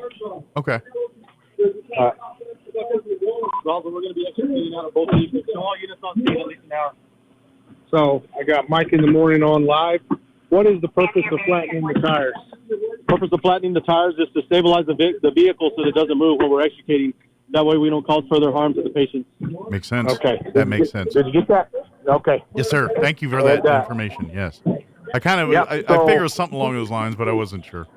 Yeah, and I didn't know that answer either, but we were able to get that from the chief down here, Solace in Dexter. He was the one that just gave us that information. So they are working hard right now, getting everything going, and as the people who are inside the car, they can see all the firemen trying to get them out. They can see the state police. They can see the sheriff. They can see the police, Dexter police. They just cannot get out of that car fast enough. They can't get in fast enough, and every second counts. You know, one of the things that I did whenever we were talking about this is that tick-tock. When someone is bleeding profusely or has serious injuries, every second counts. Mm-hmm. So you can see the fire department and everybody working at a fast pace trying to get things done, but they also have to wait till all the tires go flat. They have to wait till things there's a process, and they're now getting ready to cut the door off.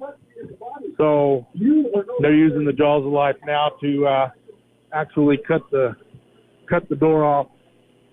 And I don't think people, we've all heard of that, but I don't think people really have seen that tool and seen it in action before. And so I think that's kind of an interesting look for just to give some folks an idea of this is the tool they use to cut your car like a sardine can to get you out of it, basically. So that tool right there is the one that cut that door off like nothing, like opening a tin can. It just took it off with no problems at all. So it's interesting. We have the white faces walking around right now. These are the souls of all of those who pass away during a day of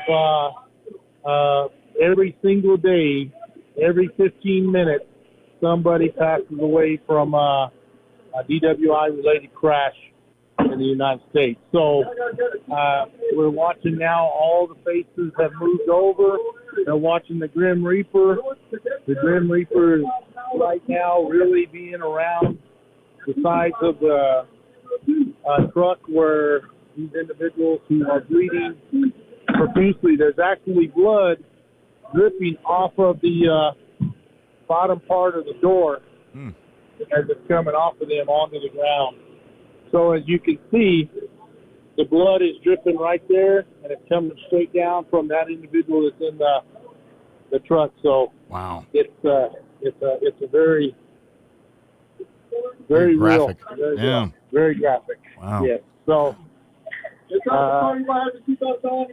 the whole time that all this is going on, they are stepping over, stepping around the individual who's covered up in a sheet on the ground because they're trying to save the lives of everyone else. Wow. So it is a very, and I'm watching these kids right now, and you just see that there's no talking.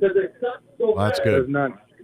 They are completely attentive to what is happening here, and I hope that's at the end of the day, this is what we're trying to do. We're just trying to make these kids, make one kid understand that this is what happens when you decide to drink and drive. Yeah. So the goal is to save one life. So if you can save one life, you have been successful. And I believe that today somebody's going to be affected by this, and it's going to save somebody's life. So They are filling the back of the suspect vehicle's truck with all the parts in the car. They're cutting off with the extrication tool, the jaws of life.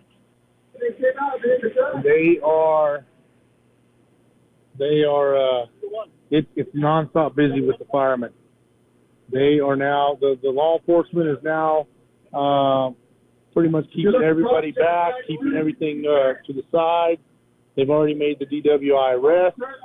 They've done all this stuff. Okay. So we've got a lot of activity going on. Mm-hmm. A lot of people now showing up to actually see what's going on. So it is a very busy scene. Wow. So as far as because we probably need to wrap up pretty soon here, but one of the things as far as now that once the crash and they're seeing the crash and they're seeing the results of that, what's the next thing that they're going to be doing with the kids here? So right after this, they're going to take the driver of the truck is going to go to the detention center. Okay. And so they're going to actually take this person to the adult jail, and they're going to book them in. They're going to do everything at the jail, and then after that, later on, we're going to have the court, and then the court case hearing. Okay. And then when that is done, I believe it is going to be tomorrow. They're going to actually do the funeral. Oh, wow. It might actually be today. I can't remember if it's today or tomorrow because I don't remember. There's so much going on. And then tomorrow we will have the here in the gym. They're going to have the assembly, and they're going to be bringing in a spokesman. His name is Joey. Okay. And he is the one who actually was involved in a DWI crash where he crashed into a tree after drinking and killed his best friend, who was the passenger of the car. So you're going to hear it from the person that committed its perspective. Wow. Yes, and he's here. He's here right now. As a matter of fact, he was just standing right next to me. I had the Raw's Day record and everybody interview him, but he watching this is impactful to him as well. I would imagine, even for him, this is, because, obviously, he didn't intend to do what he did, but now he's got to live with that the rest of his life, and in this way, in this way, he's hoping to prevent others from doing this. I hope it does give him a little bit of healing for his own soul to let go of the guilt that he has on some of that. If he's really trying to make better, then you got to applaud that. Yeah. And I believe that, and I'm going to let you talk to him for just a second. So hang on one second. Hi, can you hear me? I'm on the. Yeah, hold on one second. Okay. I'm on the phone live with 106.5, and Mike Winters. Would you mind talking to him for a minute? He's going to talk to you for just a second. Hello. Hi there. Can you hear me? Okay. Yes, sir. Good. So you're going to be telling your story tomorrow to the kids at the high school, right? Yes, sir. Good deal. So I got to ask, what is this part of what's inspiring you to do this? Is this something that you need to do? I mean, obviously, probably part of it's part of your own punishment things, but as far as like for your own healing, is this helping you do that processes for yourself? Yes, sir. Well, that and I see that if I can help another group of friends from not going through what I went through, sure. If I could save at least one person, then at least I can fulfill that purpose. Yeah, I would imagine that's it. I imagine it's hard, but I applaud you for doing this. I know if you can, like you said, if you can prevent these kids from having to experience what you have, then that's a win. So thank you for doing that, and good luck as you go through all the events and things here today and tomorrow. Yes, sir. Thank you. I appreciate that. Thank you.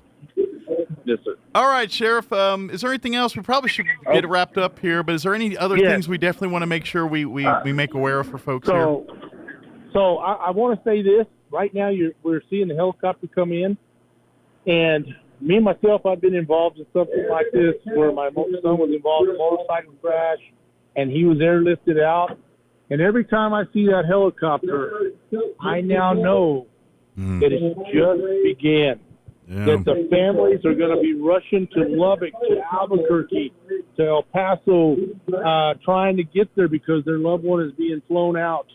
And so we know that when we see that helicopter, it is beginning again for somebody. The heartaches and everything else are so real. So when you see that helicopter flying over, you know, say a prayer every time you see it, because somebody is going to be affected by somebody else's absolutely that helicopter flying. So, yeah, so I just wanted to put that out there, and I want to thank you for doing this. I want to thank your team. Thank you, for Sheriff. being out here, and I believe that today we saved somebody's life, and we made a difference. So thank you. Absolutely. And of course we'll keep filming, doing all that there. And Sheriff, thank you for the heads up and the play-by-play, and we'll talk more in depth when we got you in the studio here next time. Okay. Absolutely. Thank you. All right. Take care, Sheriff. Stay safe. You too. All right. Bye-bye. All right. There was Sheriff Mike Harrington. Thank you, guys. That's been kind of a theme going all day today with what's going on out there, and right now is kind of the climax event where they're really seeing the stuff that's ringing home on some of that. So let's do this real quick. Just a quick palate cleanser. Let's take a quick 1 minute break, and then we'll come back and then we'll finish up what we were talking about with Beverly and the community theater here. Real quick, we'll be right back.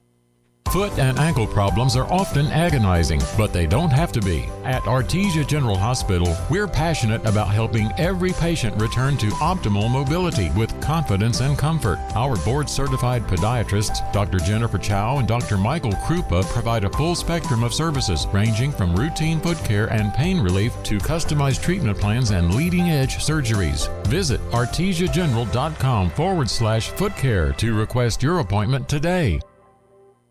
At Richland Motors, it's never been easier to sell or trade your current car, truck, or SUV for a newer model to hit the road in. Even if you don't purchase from Richland, they want to buy your vehicle for top dollar. But if you do buy from Richland, don't forget, they're the home of the powertrain warranty for life. That's a whole lot of confidence for you. See Richland for details. 2nd and Sycamore and 1309 Southeast Main.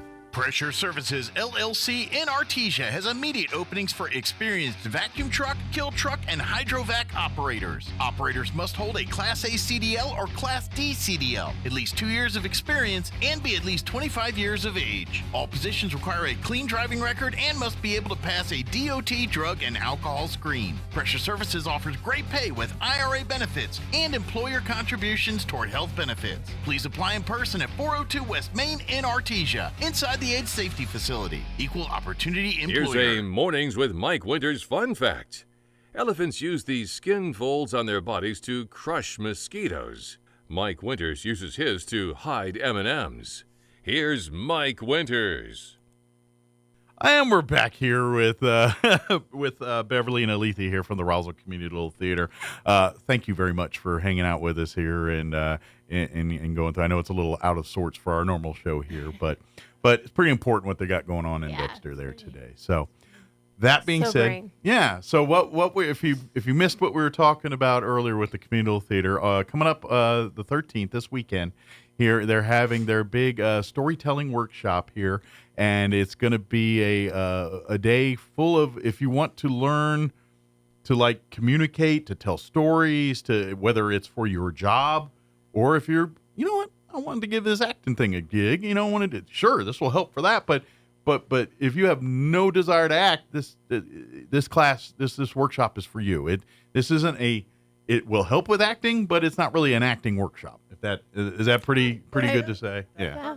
Yeah. So we're gonna talk about telling stories. Yeah. How to enjoy doing that. Absolutely. Now, the event will be this Saturday. It'll be at the Roswell Community Little Theater, which is there. We all know it's there by the. I was gonna say old Alco, and I was like, yeah, but people don't know what that used to be an Alco. Right. Where it's the Apex or Icon or whatever they call the movie theater there. Theater. And, yeah, right across from the Dollar General there in the Plains Park Shopping Center there. To RSVP, they do ask that you RSVP by tomorrow, by end of. Right. Register for the event. Yes. What is the cost for the event and everything? It's $50 for the workshop. Okay. And then if you want to go ahead and throw in your hat, whether you take the workshop or not, you can also register for the contest, which is the 20th. Okay. And that will be judged. We have a good panel of judges. John LeMay, Will Atkins, and Boyd Barrett. Yeah, it was the right? official actor of Roswell. Yeah. I mean, there's a lot of actors, but he's like the guy. You know, he's the one seed. When you think of actors in Roswell, Boyd's usually the top of the list. The top of it, right? So we're very proud of that, and so if you we will leave the contest open until Monday. Okay, so you still got a little bit more time on here. But registration for the workshop closes tomorrow evening. So get that done today or tomorrow. Again, you can do it through multiple ways. I would, if you're already on Facebook, just go to the Roswell Communal Theater's Facebook page. And I think if it's not the very top post, it's like the second one. And you'll see a link for a Storyology. You'll see a link to Greasewood Beverly Coots website. You click that, and it'll take you right to the registration page where you can sign up and fill out your stuff, and then come on down Saturday for the event. Yeah. What time's everything getting underway? 10 o'clock. 10 o'clock. All right. And so, what's as far as the curriculum stuff? Is this stuff like that you guys do in class or not class in theater practice and stuff, or where do you the stuff you're teaching? Where do you get it from? Where's that come from? So, Alethea brings years of dramatic expertise to So a lot of it's from your experience on the stage. How to use your voice, that kind of stuff. What I bring is years of story writing. Gotcha. I know the elements of story really well. So you kind of got the yin and yang going on here, where exactly. where you need all of the elements here, where your expertise is storytelling through the actual creating of the story, and you have obviously a lot of experience in telling the story. Right. That's right. You do too. It's not like you've never been on stage before. We'll talk about things like voice modulation, ways to use your voice, slowing it down, speeding it up, changing the depth of it, or changing the accent, those kinds of things, to help you characterize whatever you're telling. Sure. It's kind of like those memes you see every once in a while that usually reference the importance of a comma. Oh, yeah. Exactly. How to get the comma in there. So how to convey emotion is another really big thing, topic that we'll talk about. Absolutely. Also, because you can tell a whole story in one word if you emote it right. That's gestures and facial expressions are huge as well, because 80% of our communication is nonverbal. Mm-hmm. And so when you're telling a story, there's a lot that goes on. Absolutely. And I would even offer, and I'm not trying to be generational here, but let's face it, younger folks that spend a lot of time communicating via phones or tablets or computers miss some of the stuff you just were talking about when it comes to storytelling and communicating. Yes. And so I would argue, if you would like to get some of your younger folks that spend a lot of time, all their social network or social friends are right there on the phone, maybe it's time to say, hey, you should get outside and meet people face to face and see the other side. You got the story, you got the communicating via non-physical, but let's when someone smirks at you, now you're going to know what that means. Right.